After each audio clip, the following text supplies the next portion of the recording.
তুই এখানে কেন রে? এত নাটক করলি? আবার আমার রুমে কি করস? বড় আব্বু থাকতে বলছে। তোর বড় আব্বু থাকতে বললে তোকে থাকা লাগবে। সেই বিষ খাইতে বললে বিষ খাবি নাকি? ঈশান কিছু না বলে চুপচাপ দাঁড়িয়ে থাকলো। ইভা ধমক দিয়ে বলল, দরজা লাগিয়ে দিয়ে সোফায় গিয়ে শুয়ে পড়, আমার অনেক ঘুম পাচ্ছে। হ্যাঁ। আর আমার কাছে আসলে কি হতে পারে বুঝতে পারছিস তো? জি। ঈশান দরজা লাগিয়ে দিয়ে সোফায় শুয়ে পড়লে পড়ে যেতে নিলে ঈশান ফ্লোরে সোফার উপরে বালিশটার মাথার নিচে দিয়ে শুয়ে পড়ল। সকালে ঘুম ভাঙলে দেখে এবার রেডি হচ্ছে। ঈশান উঠে চোখ ডলতে ডলতে বলল, আপনি কোথায় যান? ভার্সিটিতে। ও আচ্ছা। ঈশান ওয়াশরুমে গিয়ে ফ্রেশ হয়ে নিল। রেডি হয়ে ব্যাগ নিয়ে নিচে গেলে এবার আম্মু বলে, ঈশান কোথায় যাচ্ছ? আন্টি আমি কলেজে যাব। ও, এবার তুই ঈশানকে নিয়ে যা, তোদের কলেজেই তো ভর্তি করা হয়েছে। মানে কি? মানে কিছু না, তুই নিয়ে যাবি, এটাই শেষ কথা। পারবো না, ওই একা যা। আমি কলেজে চিনি, একা যেতে পারবো।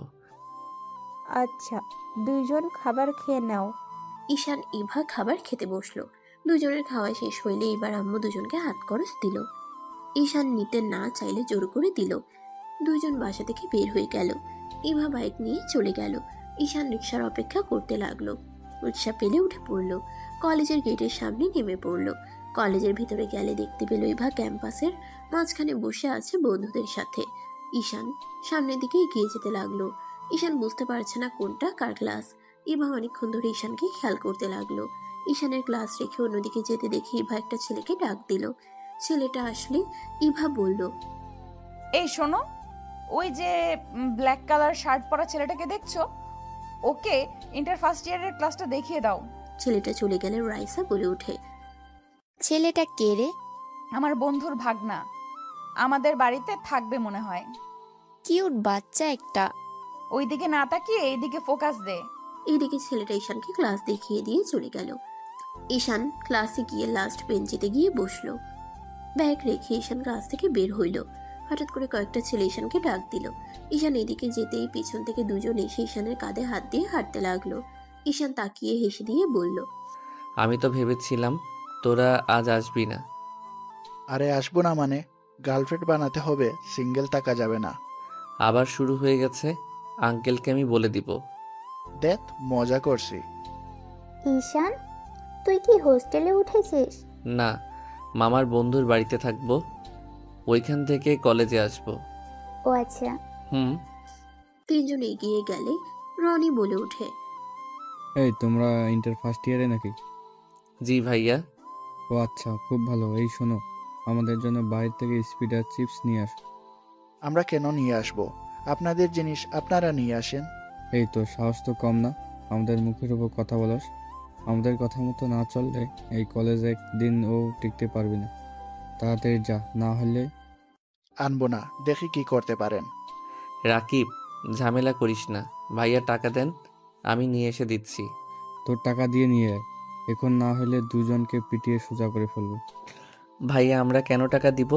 ঈশান রাকিবকে রনির বন্ধুরা মারতে যাবে, সাথে সাথে পিছন থেকে ইভা বলে ওঠে, এখানে হচ্ছেটা কি? দেখেন না উনি আমাদের মারতে আসছে। ইভা আপু, তুমি এখানে থেকে যাও।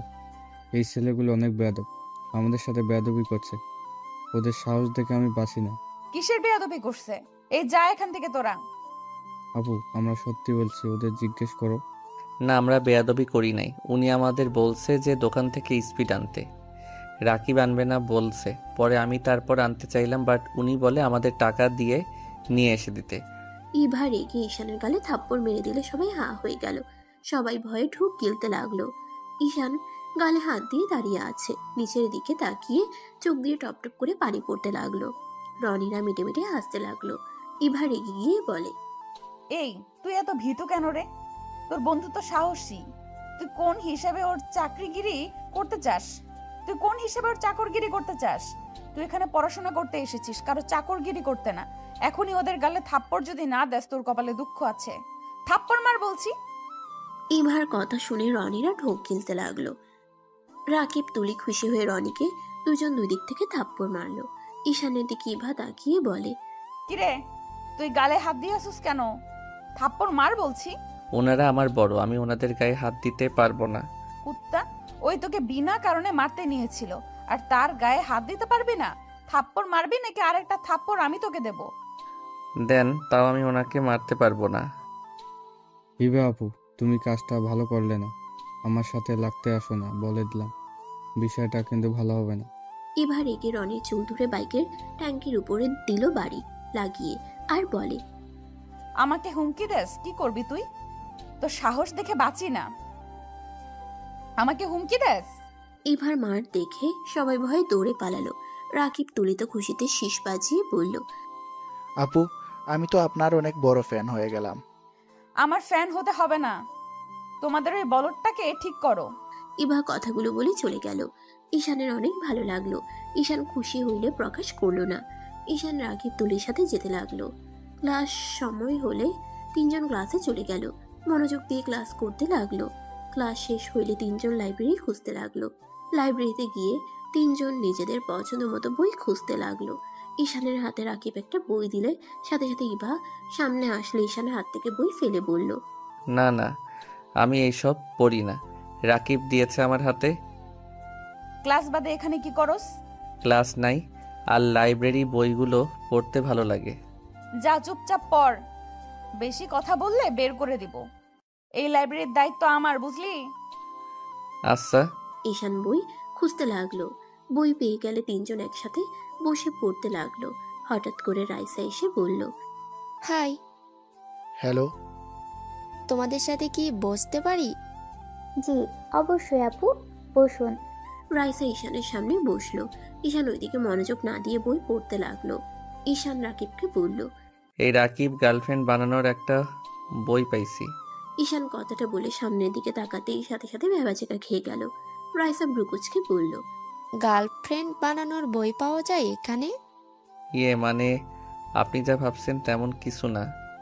তুমি নিজেই তো বললে তোমাকে তো কত কিউট বাচ্চা লাগছিল, নম্র ভদ্র। ভাবলাম এখন দেখি তুমি অন্য ছেলেদের মতো গার্লফ্রেন্ড খুঁজছো। সি ঈশান, তুই এখানে পড়তে এসেছিস আর পড়া বাদ দিয়ে গার্লফ্রেন্ড খোঁজার জন্য বই পড়ছিস? রাকিব কথাগুলো বলে মিটে মিটে হাসতে লাগলো। ঈশান তো পুরো ব্যাককল হয়ে গেল। ঈশান বলে, মিথ্যা কেন ফাঁসিয়ে দিচ্ছিস? এই বইয়ের ভিতরে নায়ক নায়িকাকে পটানোর জন্য সুন্দর সুন্দর প্ল্যান করছে। তোকে ভালোভাবে সাহায্য করতে চাইলাম, ভালো লাগলো না তাই। যা, এই বই তোকে আমি দিবই না। ওই রাইসা, এখানে এত চিল্লাপাল্লা কেন? এই পিচ্চি গার্লফ্রেন্ড বানানোর জন্য বই পড়ছে? কি? ঈশান ভয় পেয়ে ঢোক গিলতে গিলতে বলে, না না, আমি এটার জন্য বই পড়ছি না। আমার থ্রিলার গল্প ভালো লাগে, বাট এখানে যে একটু রোমান্স আছে এইটা জানতাম না। বই রাখ, বের হ তুই এখান থেকে। গার্লফ্রেন্ড বানাচ্ছি তোকে। বিড়াল, তোকে আমি পরে দেখে নিব। এই বাই, সরি মজা করছি। ওই ঈশান শোন না। ওই বাই। ঈশান রাকিবের কোনো কথা না বলে চলে যেতে লাগলো। রাকিব ঈশানের পিছন পিছন যেতে লাগলো। তুলি এখানে বসে থেকে বই পড়তে লাগলো। মনটা ভাঙে গেল। পিচ্চিটারে ভালো লাগলো, এইটাও একটা লুচ্চা এই বয়সে গার্লফ্রেন্ড খোঁজা শুরু করছে। আরে আপু, ওকে ভুল বুঝছেন।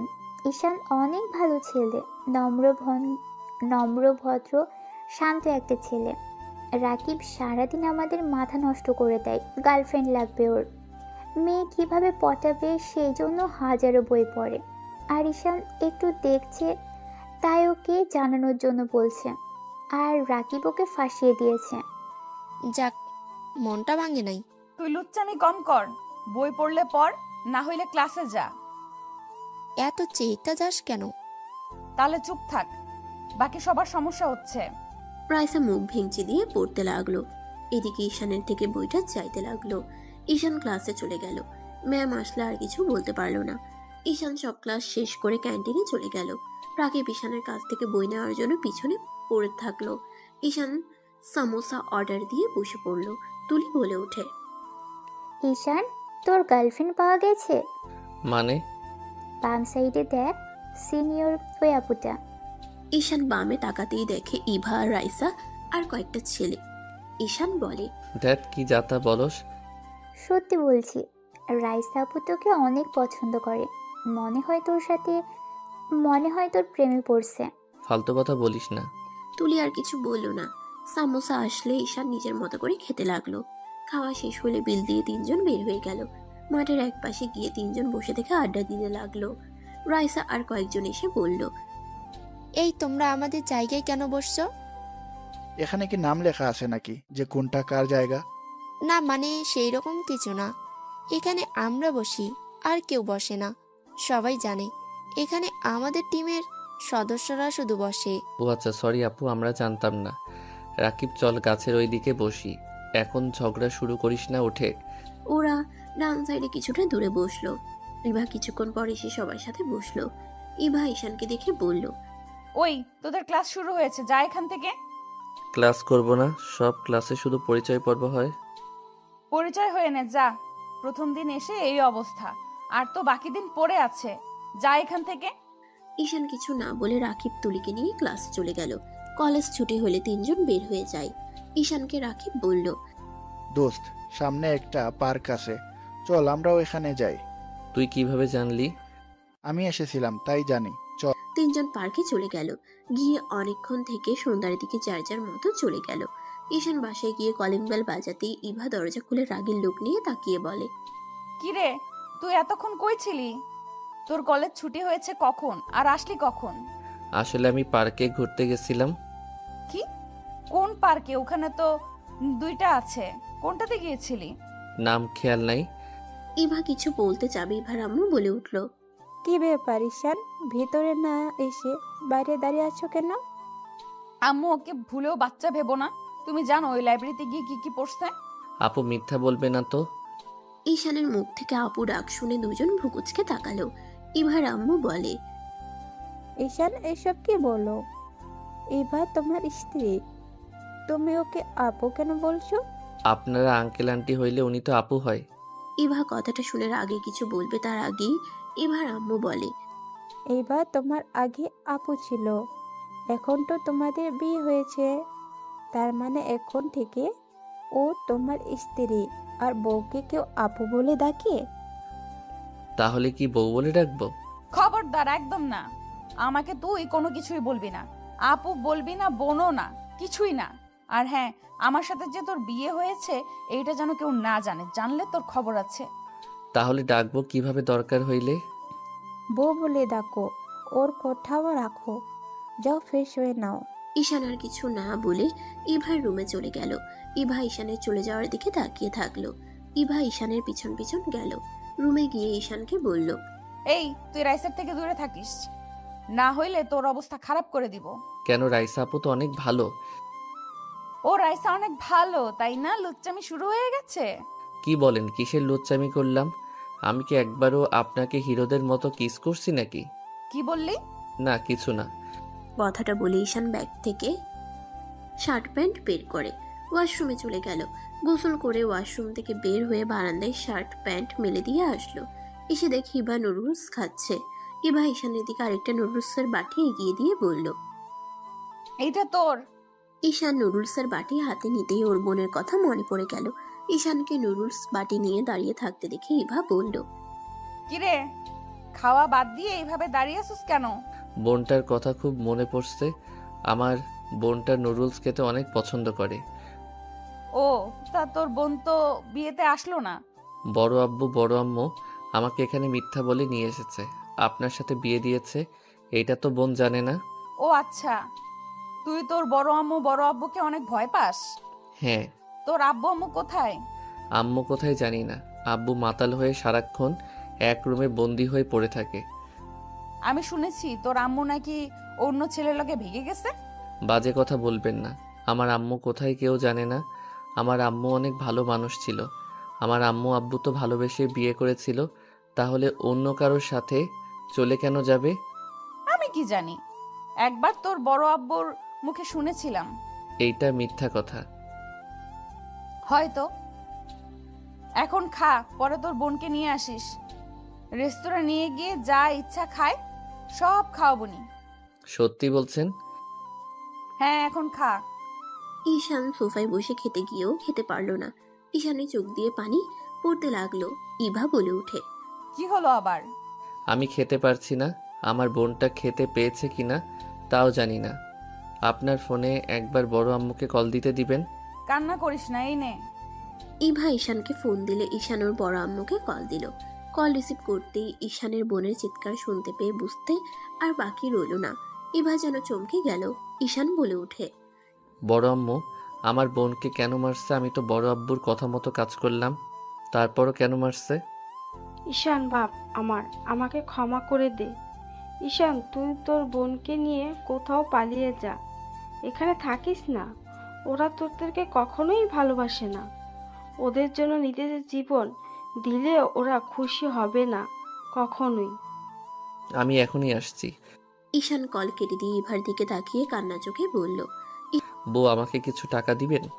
আমি আমার বোনটাকে নিয়ে অনেক দূরে যাব। আমি কাউকে জ্বালাবো না।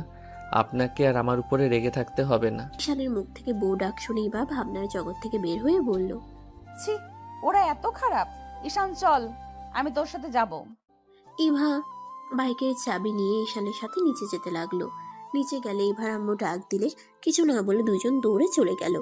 ঈশান বাইকের চাবি নিয়ে বাইকে উঠে পড়ল। ইভা ঈশানের পিছনে উঠে পড়ল। ঈশান জোরে বাইক চালাতে লাগলো। ইভা ভয়ে ঈশানকে পিছন থেকে শক্ত করে জড়িয়ে ধরলো। 1 ঘন্টা জার্নি করে ঈশান ইভা বাসার সামনে নামলো। ঈশান ভিতরে ঢুকে পড়লো। দরজা ধাক্কাতে লাগলো। বড় আম্মু দরজা খুলে দিলে ঈশান বলে, বড় আম্মু আতিয়া কোথায়? ওর রুমে আছে, কাউকে যেতে দিচ্ছে না। ঈশান দৌড়ে যেতে লাগলো। ইভা ঈশানের পিছন পিছন যেতে লাগলো। ঈশান ঘরের সামনে গেলে ওর বড়াব্বু কিছু বলবে তার আগে ইভা চলে আসলে ভালো সাজার চেষ্টা করতে লাগলো। ঈশান দরজা খুলে দেখে ওর বোন অজ্ঞান হয়ে পড়ে আছে, সারা শরীরে মারের দাগ। ইভা চিৎকার করে বলল, ওই মেয়েটার গায়ে কে হাত দিয়েছে? এখন আমার সামনে আসবেন, না হইলে আমি এখানে ভাঙচুর করে দিব।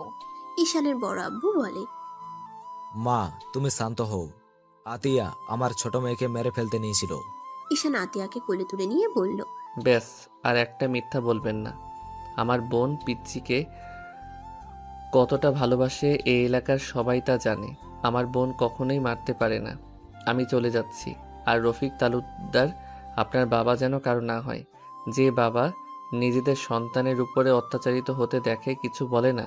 আর বড় আব্বু, আমার বোনের যদি কিছু হয় তাহলে আপনার অহংকার আমি ভেঙে গুড়িয়ে দিব।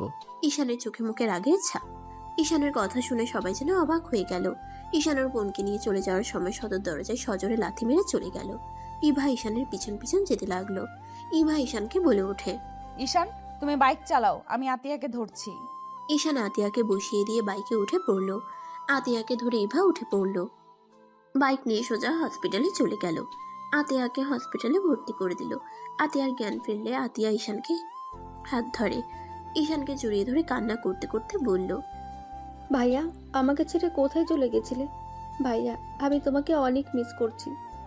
ভাইয়া, আমি তোমাকে ছাড়া থাকতে পারবো না। ভাইয়া, আমি ওই বাড়িতে আর থাকবো না। আমাকে নিয়ে অন্য কোথাও চলো না। ভাইয়া, আমি তোমাকে কথা দিচ্ছি, আমি না খেয়ে থাকবো, তোমাকে একদম বিরক্ত করব না। প্লিজ ভাইয়া, আমাকে তোমার সাথে অন্য কোথাও নিয়ে চলো। আতিয়ার কান্না দেখে এবার চোখে পানি চলে আসলো। ইভা ঈশানকে বলল, ঈশান, মেডিসিনগুলো লিখে নিয়ে এসেছি। আর তোমরা কান্না করো না, আজ থেকে তোমরা আমাদের বাড়িতে থাকবে। আমারও কোনো বোন নাই, আজ থেকে তুমি আমার ছোট বোন। ইভা আতিয়ার কাছে গেলে আতিয়া ঈশানের দিকে তাকায়। ঈশান বলে ওঠে, উনি আমার স্ত্রী। গতকাল ওনার সাথে আমার বিয়ে হয়েছে। আতিয়া খুশি হয়ে ইভাকে জড়িয়ে ধরে বলে, আপনি আমার ভাবি, আপনি কত সুন্দর, স্মার্ট। তুমি তো আমার থেকেও অনেক সুন্দর। আচ্ছা চলো, আমাদের বাসায় যাবে।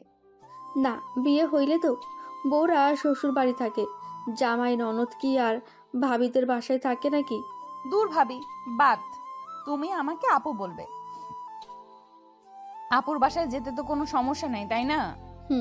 কিন্তু আপনার আব্বু আম্মু কি আমাদের মেনে নেবে? আরে সমস্যা নেই, আমি আছি না, চলো। ঈশান ইভা আতিয়াকে ধরে নিয়ে যেতে লাগলো। 3 জন বাইকে উঠে বাসায় চলে আসলো। কলিং বেল বাজাতে ইভার আম্মু বলে, কোথায় গিয়েছিলে দুইজন? আতিয়াকে নিয়ে আসতে। কি ব্যাপার উঠিয়া? তোমার হাত পায়ে ব্যান্ডেজ কেন? আব্বুর বন্ধুর কাণ্ড। লোকটা আমাদের সামনে ভালো মানুষের রূপ দেখায়, আসলে লোকটা বদমাইশ একটা। আর আম্মু আতিয়া আজ থেকে আমাদের এখানেই থাকবে। আমার তো কোনো ভাই বোন নাই, আতিয়া আমার ছোট বোন হয়ে থাকবে। ভিতরে নিয়ে আয়। তিনজন ভিতরে গেল। আতিয়া বলে ওঠে, আন্টি, আমি সব কাজ পারি, আপনাকে আমি সব কাজে সাহায্য করব, আমাকে একটু থাকতে দেন। আতিয়ার কথা শুনে ইভার আম্মু বলে, এভাবে বলছো কেন? তুমি এখানে থাকবে, তোমাকে কোনো কাজ করতে হবে না। আর ইভা, তুই ওদেরকে এভাবে ছেড়ে দিয়ে আসলি কেন? জেলে দিয়ে আসতে পারস নাই? আহারে, এইটুকু মেয়েকে কিভাবে মেরেছে? শুধু হাত পা ব্যান্ডেজ দেখছো, ও সারা শরীর দিয়ে লাল হয়ে গেছে মারের দাগে। ছি, মানুষ নাকি পুছু? ছি, এবার আসুক আমাদের বাড়িতে, খবর আছে। আচ্ছা, আটেয়াকে রুমে নিয়ে যা। ঈশান ইভার আম্মুকে ধন্যবাদ দিয়ে চলে গেল। ইভা আতিয়াকে একটা রুমে থাকতে দিল। ঈশান ইভার রুমে বসে আছে। ইভা রুমে ঢুকতে ঈশানের কাছে এসে বলল, এইবার তুমি খুশি? আর হ্যাঁ, তুমি এইভাবে যতদিন মানুষকে ভয় পেতে থাকবে, মানুষ তত মাথায় উঠে নাচবে। মানুষকে বেশি উপরে তুলতে হয় না, যে যেমন তার সাথে তেমন করা উচিত। ঈশান ইভাকে আর কিছু বলতে না দিয়ে ইভাকে শক্ত করে জড়িয়ে ধরলো। ইভা থমকে গেল। ঈশান কান্না করতে করতে বলল, আপনি নিজের মানুষ না হয়ে আমাদের থাকতে দিলেন, আমাদের কথা ভাবছেন, আর নিজের বাবা দেখেও চুপ থাকে। আপনাকে আমি কি বলে ধন্যবাদ দিব আমার বলার ভাষা নাই। আমি আপনাকে কথা দিচ্ছি, আমাদের জন্য আপনাদের কোনো ক্ষতি হবে এমন কোনো কিছু করব না। আমি আপনাদের সব কথা মেনে চলবো। ঈশান ছাড়ো।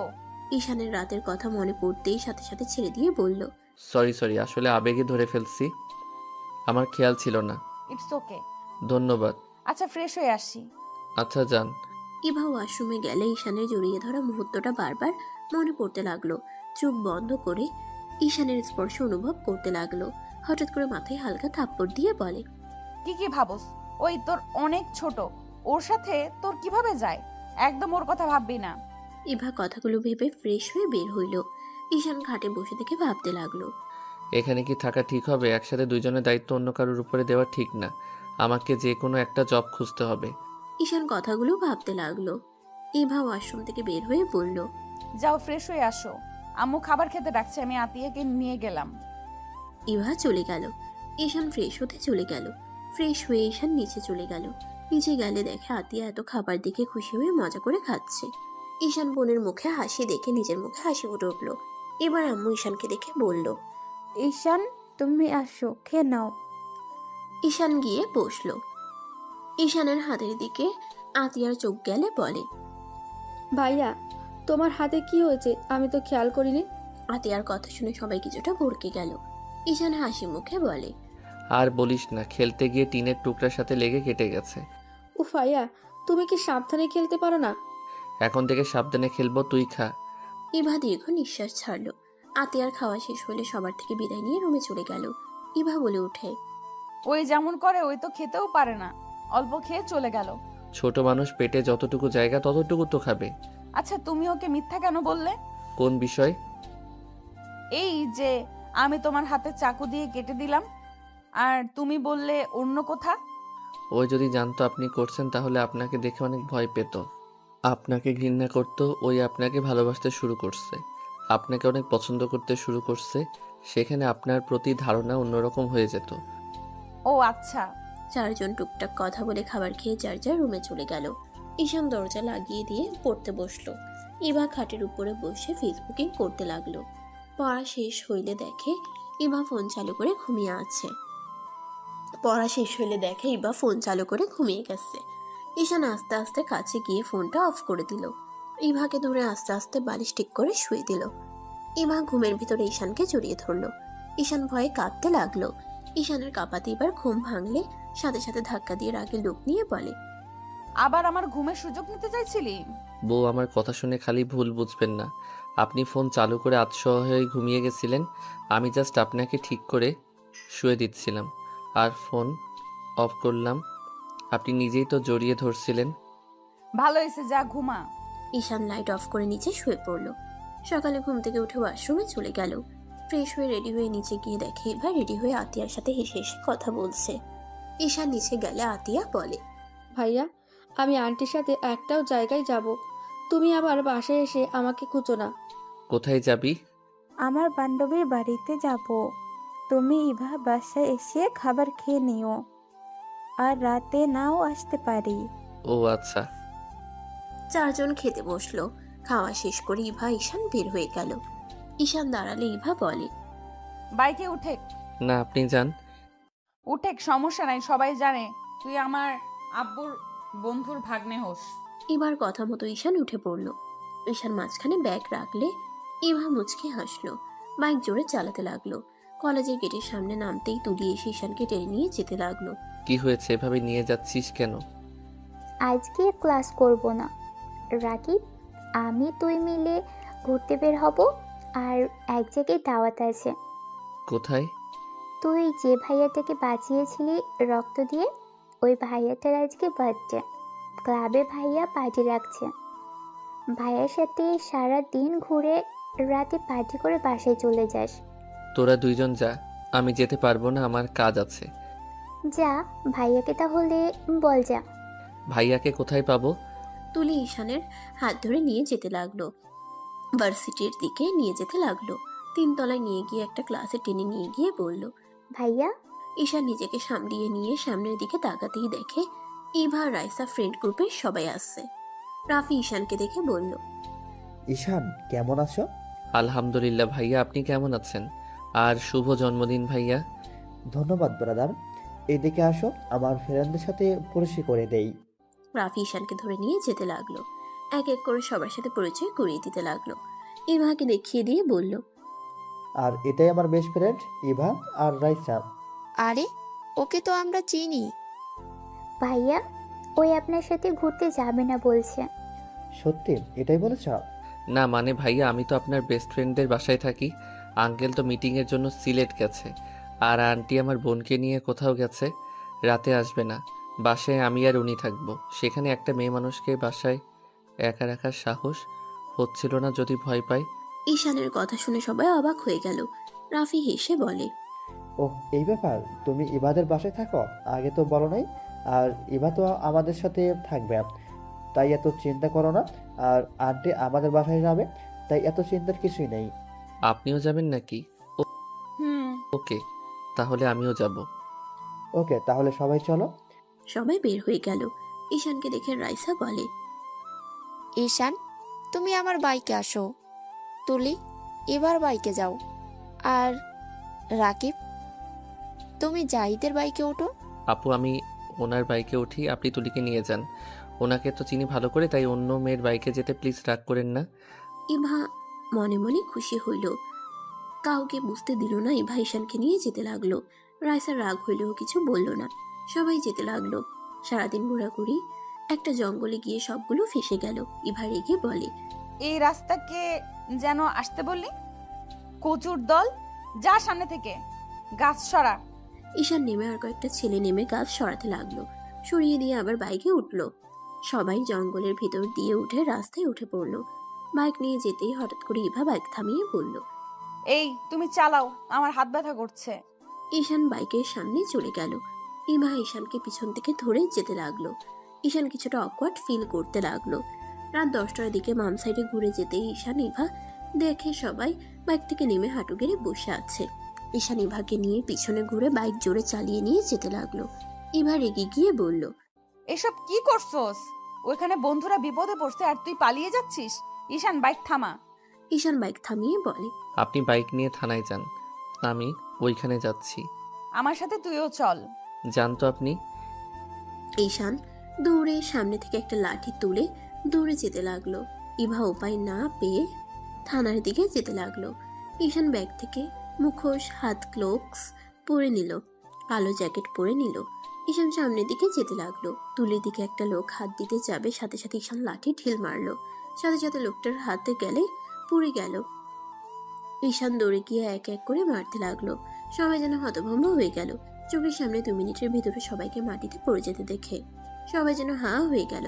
কেউ কিছু বলার আগে ঈশান দৌড়ে রাস্তা থেকে নেমে পালিয়ে গেল। আবার সব কিছু খুলে ঈশান ব্যাগ নিয়ে যেতে লাগলো। এর ভিতরে ইভা পুলিশকে নিয়ে চলে আসে। ইভা ঈশানকে বাইকে উঠতে বলে ঈশান বাইকে উঠে পড়লো। পুলিশ সবাইকে ধরে নিয়ে গেল। ইভাকে সবাই বলল, আমি তো ভেবেছিলাম তোরা দুইজন পালিয়ে গেছস। থানায় গিয়েছিলাম, পালিয়ে কেন যাব? এখন ভালো হয়েছে, সবাই মিলে মূর্তি বালের প্ল্যান করছে, জঙ্গল দিয়ে যাওয়ার রাস্তা বের করছে, যত সব। আমি কি জানতাম এমন হবে? ওই হোটেলটা অনেক সুন্দর, তোরা গেলে বুঝতে পারবি। তাড়াতাড়ি চল। সবাই বাইকে উঠে যেতে লাগলো। সবাই ঈশানের কথা বলতে লাগলো। ইভা প্রপোজকে তাকিয়ে বলে, তোরা কি পাগল হয়েছিস নাকি? হুট করে একটা ছেলে আসলো আর সবাইকে মেরে 2 মিনিটের ভেতরে পালিয়ে গেল। এটা কখনো সম্ভব নাকি? আরে সত্যি এমন হয়েছে? আমরা সবাই দেখেছি। এটা কখনোই সম্ভব না, চোখে ভুল দেখছেন আপনারা। এইসব কথা শুনে সবাই মিলে তর্ক করতে করতে হোটেলে চলে আসলো। সবাই হোটেলে গিয়ে আসলে অবাক হয়ে যায়। ভিতরে গিয়ে সবাই মিলে ছাদে চলে গেল। রাফি বলে ওঠে, কি কেমন? ওয়াও, আসলে অনেক সুন্দর তো। দিনের বেলা আসলে আরো ভালো হইতো। পার্টিটা এনজয় কর, এখানে দাঁড়িয়ে থাকিস না। ইভা চলে গেল। রাফি ঈশানের পাশে দাঁড়িয়ে বলে, আমি জানি ওই ছেলেটা কে ছিল। ঈশান মুচকি হেসে বলে, প্রকাশ না করা ভালো। ধন্যবাদ আবারও আমার প্রাণ বাঁচানোর জন্য। ধন্যবাদ দিয়েন না তো। আচ্ছা, সবাই এনজয় করছে, আপনিও করেন, যান। তোমার ভাবি আসবে, তারপর না হলে আবার ঝগড়া হবে। এত রাতে? ওই এই হোটেলে আছে, রেডি হচ্ছে। ও আচ্ছা। ওই তো এসে গেছে। রাফি ঈশান রাফির গার্লফ্রেন্ড সামনে গেল। রাফির গার্লফ্রেন্ড ঈশানের গাল ধরে আদর করে দিল। ঈশান লজ্জায় বলে, আপু, সবার সামনে এমন করো না তো। উনি এখন কলেজে পড়ে, বড় হয়ে গেছে। ঈশানের গাল ধরে বলে, তুই আমার ছোট ভাই, ছোট থাকবি, কখনোই বড় হবি না। ঈশান হেসে বলে, ওকে আফা, যান।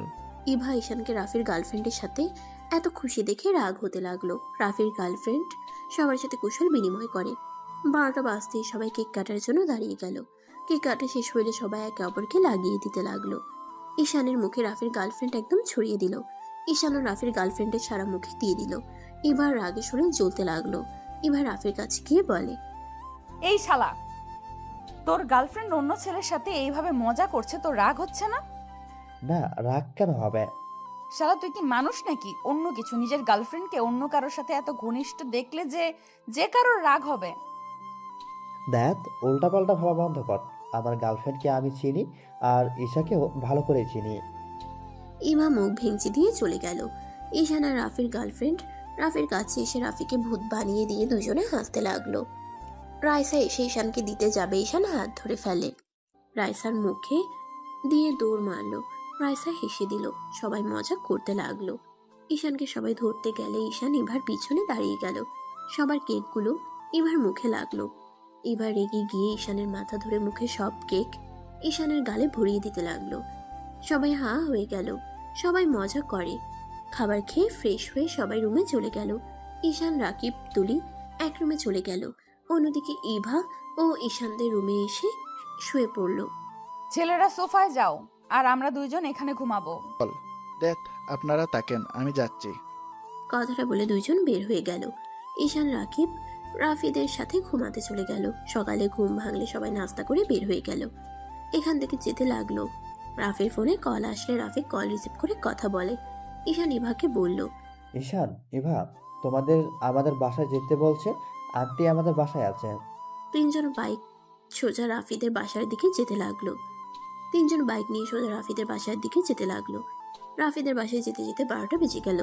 রাফিদের বাসায় ঢুকতে ঈশান চারিদিকে দেখতে লাগলো। তিনজন সদর দরজা নক করলে দরজা খুলে গেল। তিনজন ভিতরে ঢুকতেই দেখতে পায় অনেকজন বসে আছে। ইভার আম্মু আতিয়া বসে আছে। একজন মহিলা আতিয়াকে খাওয়াই দিচ্ছে। ঈশান, ইভা, রাফি এগিয়ে গেলে ঈশান সালাম দিল। মহিলাটা পিছনে তাকাতেই ঈশান চমকে গেল। সবাই ঈশানের সালামের উত্তর দিল। সাগর চৌধুরী বলে ওঠে, আরে ঈশান, তুমি এখানে? ঈশানকে আপনি চিনেন নাকি দুলা ভাই? আসসালামু আলাইকুম আঙ্কেল, কেমন আছেন? অনেকদিন পর দেখা হইল। ভাইয়া, তুমি আব্বুকে চেনো? এই ফাজিল, কি বলিস? আতিয়ার সাথে সাথে মুখ চেপে ধরল। ঈশান রাহেলা বেগমের দিকে কিছুক্ষণ তাকিয়ে থেকে বলল, ফুপি কেমন আছেন? রাফির ফুপি ঈশানের কাছে এসে জড়িয়ে ধরে বলল, ভালো আছি, তুমি কেমন আছো? তোমার তো খোঁজ খবরই নাই। পড়াশোনার অনেক চাপ ছিল। এসএসসি রেজাল্ট কি? আলহামদুলিল্লাহ, আপনাদের দোয়া প্রথম হয়েছি, গোল্ডেন A+। মাশাআল্লাহ, বসো। সাগর, তোমরা ওকে কিভাবে চেনো? আরে এটাই তো সেই ছেলে যে রাফিকে বাঁচিয়েছিল রক্ত দিয়ে। সাগর চৌধুরীর কথা শুনে সবাই ঈশানের দিকে তাকিয়ে বলে, তোমার অনেক কথা শুনেছি, কখনো দেখা হয়নি। তুমি বাচ্চা একটা ছেলে হয়ে আমার কলিজাটাকে বাঁচিয়েছিলে, নিজের কথা না ভেবে। মানুষ হয়ে যদি মানুষকে সাহায্য করতে না পারি তাহলে কেমন মানুষ হইলাম? আর আমি একজন এতিম, আমি মরলে কারো কিছু যাবে আসবে না। বাট রাফি ভাইয়া আপনাদের চোখের মণি, আর আমি এতগুলো মানুষের চোখের মণিকে কিভাবে মরতে দিতে পারি? ঈশানের কথা শুনে সবাই ইমপ্রেস হয়ে গেল। ইভা যেন এই ঈশানকে চিনতে পারছে না। ইভা মনে মনে ভাবতে লাগলো, অতটুকু ছেলে না, চিন্তাধারা কত সুন্দর। ঈশান, ইভা, বসো। ঈশান বলে ওঠে, আন্টি বাসায় কখন যাবেন? বাসায় যেতে পারবে না, এখানেই থাকতে হবে। আন্টি দয়া করে আমার বোনকে এত ভালোবাসা দিবেন না। আমি চাই না আপনার ভালোবাসা পেয়ে আপনার থেকে আদর স্নেহ আশা আমার বোন করুক। ভাইয়া, তুমি কোনাকে চিনতে পারছো না? মাঝে মাঝে চেনা মানুষকে অচেনাভাবে এড়িয়ে যাওয়া ভালো। আর আতিয়া? ভাইয়া, উনি তো আমাদের। চুপ, একদম ভুলভাল কিছু নিজের মনে গেঁথে নিস না। আমরা এতিম, এটাই আসল পরিচয় আমাদের। কি বলো এসব? কিছু না আন্টি, আমি আতিয়া চলে গেলাম, আপনারা তাহলে থাকেন। আমাদের বাড়িতে এই প্রথম আসলে, এভাবে চলে যেতে পারবে না। ঈশান, চলে যেতে পারবে না? চলো আমার সাথে। দুঃখিত ভাইয়া, অসম্ভব এখানে থাকা। এ আতিয়া ওঠেক। আমি যাব না। আমার মাথা গরম হয়ে যাবে, ওঠেক তাড়াতাড়ি, না হইলে কিন্তু তোকে দুইটা জিনিসের ভিতর একটা বেছে নিতে হবে। ভাইয়া, তুমি এমন কেন করছো? আমি এখান থেকে যাব না। রাহেলা বেগমকে জড়িয়ে ধরে বলল, আমি আম্মুকে ছেড়ে কোথাও যাব না। আতিয়ার কথা শুনে ইভা রাফি হা হয়ে গেল। ঈশান রেগে বলল, আতিয়া, মেজাজ কিন্তু বিগড়ে যাচ্ছে। থাপ্পড় খাওয়ার আগে আমার সাথে চলো। উনি আমাদের কেউ না, আমাদের মা তো মেরে গেছে। অ্যানি আমার কোথা থেকে আসলো? না, আম্মু বেঁচে আছে। বড় আব্বু আমাদের মিথ্যা বলেছে। মিথ্যা বলে ভালোই বলছিল। তুই আমার সাথে যদি এখন না যাস তাহলে আমাকে সারা জীবনের মতো হারাবি। ঈশান, এমন কেন করছো? দেখো ঈশান, আমি জানি আমার উপর রাগ হওয়া স্বাভাবিক, বাট তুমি আমার পুরো কথা শুনলে বুঝতে পারবে। আমার কিছু শোনার নাই, বোঝার তো দূরের কথা। আপনাকে আমি সম্মান করতাম, বাট এখন আপনাকে আমি ঘৃণা করি। বউ, আপনি ঠিক বলছিলেন, আজ তার প্রমাণ আমি পেলাম। ঈশান, আমি জানতাম না রাহেলা আন্টি তোমার আম্মু। আন্টি অনেক ভালো মানুষ। এত কিছু শুনে লাভ নাই। আতিয়া, তাহলে তুই আসবি না? ওকে, ভালো থাক তুই তোর আম্মুকে নিয়ে, আমাকে আর কোনো দিন পাবি না। ঈশান কথাটা বলে চলে যেতে লাগলো। রাফি আটকাতে গেলে ঈশান বলে, ভাইয়া ছাড়েন। যেতে পারবে না, তুমি তো আমার ছোট ভাই হও, এখন থেকে যেতে পারবে না। ভাইয়া প্লিজ ছাড়েন, আমার মাথাটা গরম হয়ে যাচ্ছে। কেন মাথা গরম হচ্ছে? তোমার একবার ছোট আম্মুর কথা শোনা উচিত, উনি কি বলে সেটাই শোনো। শোনার কোনো দরকার নাই, ছোট থেকে অত্যাচারিত হয়ে এত বড় হইলাম। প্রতিনিয়ত ছোট বোনকে কষ্ট পেতে দেখতে দেখতে যখন বাড়ি ছেড়ে আসলাম, তখন ওনার সাহায্য আমার লাগবে নাকি? একবার যখন বের হয়ে এসেছি তখন আমার বোনকে নিয়ে ভালো থাকতেই পড়ব।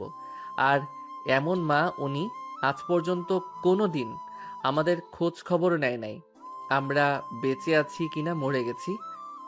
জেলে থাকা মানুষ কিভাবে তার সন্তানদের খোঁজ খবর নিবে বলতে পারো? মানে জানতে হইলে আমার কথা তোমাকে শুনতে হবে। 10 বছর আমি নিজের সন্তানদের খুনের জন্য জেলে ছিলাম। কি বলছেন? ঠিক বলছি। তোমার বাবা, তোমার বড় আব্বু আমাকে মিথ্যাভাবে ফাঁসিয়ে আমাকে জেলে দিয়েছিল। তোমাদের গুম করে প্রমাণ করে দেয় আমি তোমাদের খুন করেছি, আর সাগরের সাথে পালিয়ে যাওয়ার জন্য এমন করছি। হ্যাঁ, তোমার আম্মু ঠিক বলছে। 7 বছর আগে তোমার আম্মু জেল থেকে বের করি। আমি এইসব কিছু জানতাম না। 7 বছর পর যখন আমি দেশে আসি, তখন আমি ইভার আম্মুর থেকে সব শুনে পরে প্ল্যান করে ওকে জেল থেকে বের করে দেশের বাইরে নিয়ে চলে গিয়েছিলাম। আব্বু আর আপনি তো ভালোবেসে বিয়ে করছিলেন, তাহলে আব্বু আপনার সাথে এমন কেন করলো? আমি তোমার কাজের লোকের মেয়ে ছিলাম। ভালোবেসে বিয়ে করলেও তোমার আব্বু আমাকে সত্যি করে ভালোবাসতো না। তোমার দাদা যখন আমার নামে সব কিছু লিখে দেয় তখনই সবার আসল রূপ দেখা যায়। আমার থেকে সব কিছু লিখে নেওয়ার জন্য আমার উপরে অত্যাচার করতো, কিন্তু আমি তোমাদের ভবিষ্যতের কথা ভেবে দিতে রাজি ছিলাম না, কারণ ওরা দুই ভাই ছিল নেশাখোর, টাকা উড়ানোর ওদের কাজ। আমার সাথে যখন পেরে ওঠে না, তখন আমার সামনে তোমাদের দুইজনকে ছাদ থেকে ফেলে দেয় বস্তাতে ভরে। আমি যেন এক চিৎকার দিয়ে অজ্ঞান হয়ে যাই। তারপর কি হয় আমি জানি না। জ্ঞান ফেরার কিছুক্ষণ পর পুলিশ এসে আমাকে ধরে নিয়ে যায়। রাহেলা বেগমের কথা শুনে ঈশানের মাথায় কিছু আসছে না। ঈশান বলে, আমাদের যদি মেরে ফেলে তাহলে আমরা এখানে কি করছি? এটাই আমিও নিজেও জানি না। এবার আম্মু গতকাল আতিয়াকে যখন নিয়ে আসে তখন আমি জানতে পারি তোমরা বেঁচে আছো। একটা মানুষ সম্পদের জন্য কতটা জঘন্য হতে পারে, ছি, ভাবতেই ঘৃণা হচ্ছে। আর আব্বুও কিনা রাগের মাথায় যেন রক্ত উঠে যাচ্ছে। ঈশানের কাছে রাহেলা বেগম এসে জড়িয়ে ধরে বলল, ঈশান, আমি জানি তোমার অনেক রাগ হচ্ছে। রাগ করো না, আমি যত তাড়াতাড়ি পারি ওদের পাপের শাস্তি আমি ওদের দিব। আপনি আমাকে ক্ষমা করে দেন, আপনাকে দেখার পর আমার রাগ হচ্ছিল। আমি জানি রাগ হয় স্বাভাবিক। ঈশান রাহেলা বেগমকে জড়িয়ে ধরে বলে, আম্মু আমাদের ছেড়ে আর যাইয়েন না। ঈশানের কথা শুনে রাহেলা বেগম চোখের পানি মুছতে মুছতে ঈশানের কপালে চুমু দিয়ে বলে, আর কখনোই তোমাদের ছেড়ে যাব না। আমি সব সময় তোমাদের সাথেই থাকবো, আর কখনো একা করে দিব না তোমাদের। না আম্মু থাক, আপনাকে আমাদের সাথে থাকা দরকার নাই। যদি আপনার কথা খুব মনে পড়ে তাহলে একটু আমাদের আপনার সাথে দেখা করতে দিলে হবে। এটা কেন বলছো? তোমরা আজ থেকে এখানে থাকবে, তোমার আম্মুর সাথে থাকবে ঈশান? না আঙ্কেল, আমি চাই না আমাদের ভাই বোনের জন্য আপনাদের নতুন সংসার জীবনে সমস্যা হোক। আরে ধ্যাত, কি বলো? সমস্যা কেন হবে? দেখো, আমাদের কোনো বাচ্চা হয় নাই, আমি কখনোই বাবা হতে পারবো না, বাট তোমরা আমাদের সন্তান হয়ে আমাদের কি বাবা মা বলে ডাকতে পারবে না? সাগর চৌধুরীর কথা শুনে সবাই যেন অবাক হয়ে গেল। রাফির হুপ্পি বলে, ভাই এসব কি বলছিস? ঠিক বলছি, ডাক্তার অনেক দেখাইছি, কাজ হয় নাই। ঈশান, তুমি কি ওনাকে মেনে নিতে পারবে? আপনি সুখে থাকলে আমাদেরও তো সুখ, মা দুঃখে থাকলে কোনো সন্তান ভালো থাকতে পারে না। তারপর আমি আপনাদের এখানে থাকতে পারবো না। চুপ করো, তোমরা দুজনেই এখানে থাকবে। আব্বু আম্মু তোরা কি বলো? রাফির কথা শুনে সবাই ঈশান আতিয়াকে থাকতে বলতে লাগলো। ঈশান সবার ভালোবাসা দেখে রাজি হয়ে যায়। ঈশানকে নিয়ে রাফি রুমে চলে গেল। ঈশান ফ্রেশ হয়ে রাফির সাথে নিচে আসলো। সবার সাথে বসে খাবার খেতে লাগলো। ঈশানের আম্মু ঈশানের দিকে তাকিয়ে খুশিতে চোখের পানি চলে আসলো। ঈশান বলে ওঠে, আম্মু কান্না করছেন কেন? না কিছু না, তুমি খাও। ঈশান খাবার খেতে লাগলো। খাওয়া শেষ হইলে ইভা বলে, আন্টি আঙ্কেল, আমি যে আপনাদের ছেলের বউ হয়েছে আপনারা কি মেনে নিয়েছেন নাকি আমাকে পছন্দ না? ইভার কথা শুনে সবাই হেসে ফেললো। সাগর চৌধুরী বলে ওঠে, না না, আমাদের বৌমাকে অনেক পছন্দ হয়েছে। যাক, শুনে ভালো লাগলো, বাট আপনাদের ছেলে তো আমাকে পছন্দ করে না। ইভার কথা শুনে সবাই ঈশানের দিকে ভ্রুকুচকে তাকালে ঈশান বলে, আমার দিকে এভাবে তাকিয়ে আছেন কেন? আরে উনি আমার সিনিয়র, আর উনি অনেক রাগী। ওনার সাথে কথা বলতে ভয় লাগে, কখন রেগে যাবে কে জানে। বউকে ভয় পাওয়া ভালো, বাট সিনিয়র বলে কখনই বউকে সম্মান করো না। স্বামী স্ত্রীর সম্পর্কটা হয়তো এখন বুঝতে পারছো না তুমি, এখনো অনেক ছোট, আস্তে আস্তে সব বুঝে যাবে। আমি অত ছোট না, আমি জানি বউকে সম্মান করতে হয়। বউ রেখে অন্য মেয়ের সাথে বেশি মেশা লাগে না। সব সময় বউকে খুশি রাখার চেষ্টা করতে হয়। এত কিছু জানো, তারপর না গতকাল পার্টিতে ওইসব কি করলে? পুরো লুচ্চা একটা। বাজে কথা বলবেন না, উনি আমার বড় বোনের মতো, আমাকে উনি ছোট ভাইয়ের মতো ভালোবাসে। রাফি ভাইয়াকে জিজ্ঞেস করেন। ও, এই তার কাহিনী? এই তুই না আমার বেস্ট ফ্রেন্ড, কই আমাকে তো একবার বললি না ঈশানের সাথে তোর বিয়ে হয়ে গেছে? সে অনেক কথা, সব কথা শেয়ার করে মার খায়, তাই না? কেন? আর এই ঈশান, তুমি এই ফুল হাতা শার্ট পরে থাকো কেন? ভাইয়া হাত কাটা মনে হয়, সেটাও ঢেকে রাখার জন্য ফুল হাতা শার্ট পরে। কিভাবে কাটলো দেখি? ঈশানের হাত কাছে নিয়ে শার্টের হাতা উপরের দিকে তুলে দেখে ব্যান্ডেজ করা। রাহেলা বেগম বলে ওঠে, কিভাবে কাটলো? তেমন কিছু না, একটু কেটে গেছে। আর এই জন্য ফুল হাতা পরি, কারণ এইটা দেখলে সবাই হাজার প্রশ্ন করবে। এটা ভালো লাগে না। একটু সাবধানে খেতে পারো না? থাকবো এখন থেকে। ইভা ঈশানের দিকে তাকিয়ে বলল। হঠাৎ করে ইভার কল বেজে উঠলে কল রিসিভ করতেই ঈশানের দিকে দিয়ে বলে, তুলি কল দিয়েছে। ঈশান ফোনটা কানে নিয়ে তুলি বলে, ঈশান পার্কে আই।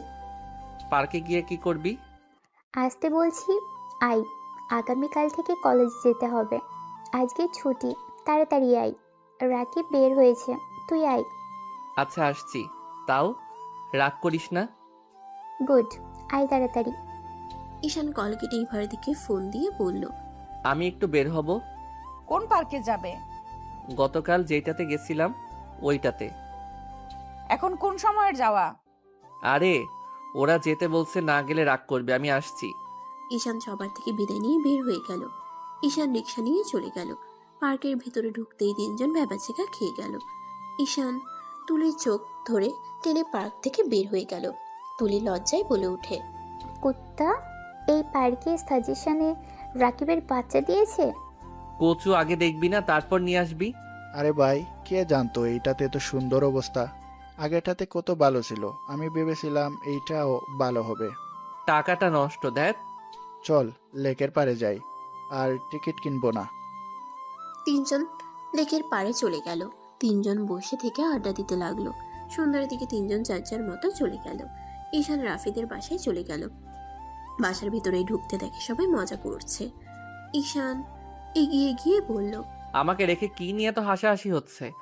তোমার বউ আমার 12টা বাজিয়ে দিয়েছে, সবাইকে তোমার আপুর ব্যাপারে বলে দিয়েছে।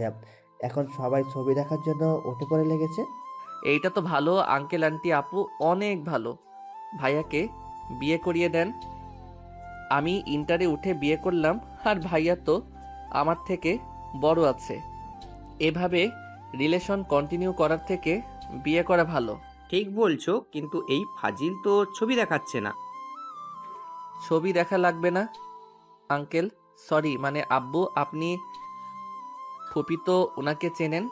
ঈশানের মুখে আব্বু আম্মু ডাক শুনে রাহেলা বেগম সাগর চৌধুরীর মুখে হাসি ফুটে উঠল। সাগর চৌধুরী রাফির ফুপ্পি বলে, তাই কি সেই? রাফি ভাইয়া যে বাসায় ভাড়া থাকতো, ওই বাসায় যে তৃতীয় তালায় যে রূপা নামে একটা মেয়ে থাকতো, ওইটাই সেই। কথা শুনে সবাই হা হয়ে গেল। রাফির দিকে তাকাতেই রাফি লজ্জায় মাথা নিচু করে ফেলল। আচ্ছা বাবা, ওটার ফ্রেন্ড ছিল তাই না? না মানে, আরে ফাজিলের ফাজিল, আমাদের কিভাবে বোকা বানাইলো। ভাই ভাবি, আপনাদের বৌমাকে আমরা চিনি। লতিফ খানের একমাত্র নাতনি, মেয়েটা নম্র ভদ্র। ওনারা তো আমাদের থেকে বড় লোক, ওনারা কি রাফির সাথে বিয়ে দিতে রাজি হবে? ধুর আম্মু, কি যে বলো না। আন্টি তো রাজি, আর আঙ্কেলকে আমি পটিয়ে ফেলবো। এইটা নিয়ে প্যারা নাই। আর আপু যা বলে ওনার ফ্যামিলি তাই মেনে নেয়। তাহলে আর কি, বিয়ের প্রস্তাব নিয়ে যাব কি বড় ভাইয়া? সবাই কথা বলতে লাগলো। রাফি লজ্জায় চলে গেল। 9টার দিকে সবাই খাবার খেতে বসলো। খাবার খেয়ে ঈশান, ইভার আম্মু। ইভা সবার থেকে বিদায় নিয়ে চলে গেল। ঈশান বাইক চালাতে লাগলো। ইভা তারপর ইভার আম্মু বসে আছে। তিনজন বাসে চলে গেল। ঈশান ইভা নিজেদের রুমে চলে গেল। ঈশান শার্ট প্যান্ট নিয়ে গোসল করতে চলে গেল। গোসল করে সোফায় বসতেই ইভা বলে, আজকে খাটে ঘুমাও, নিচে ঘুমাতে হবে না। আর কোনো রিস্ক নিব না। আবার কখন দেখা যাবে একটু হাত পা উঠে গেলে। সকালে উঠে দেখবো আমার হাত পা নিচে কাটা অবস্থায় পড়ে আছে। ঢং ভালোভাবে বললাম, ভালো লাগলো না? যা, তোর নিচে ঘুমানো উচিত, যা ভাগ। ঈশান ইভার দিকে ভ্রু কুচকে তাকিয়ে বলে, আমি কখন আপনার কাছে গেলাম যে যা ভাগ বলেন? সাহস থাকলে তো আসবি, ভীতু কোথাকার, যা এখান থেকে। ঈশান উঠে বলে, আমি ভীতু, কাছে গেলে বাবুর আম্মুর বানিয়ে দিব একেবারে। ঈশান কথাটা বলে সাথে সাথে মুখ চেপে ধরলো। ইভা বেচাকা খেয়ে গেল, লজ্জা পেয়ে গেল। নিজেকে স্বাভাবিক করে রাগী লোক নিয়ে বলে, এসব কি ধরনের কথা?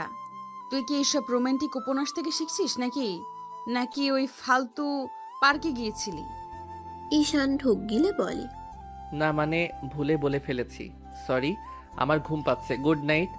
ঈশান কথাটা বলে বালিশ নিয়ে নিচে শুয়ে পড়লো। ইমা মুচকি মুচকি হাসতে লাগলো। লাইট অফ করে খাটে শুয়ে থেকে ঈশানের কথাগুলো ভাবতেই লজ্জায় লাল হয়ে যেতে লাগলো। ভাবতে ভাবতে ঘুমিয়ে গেল।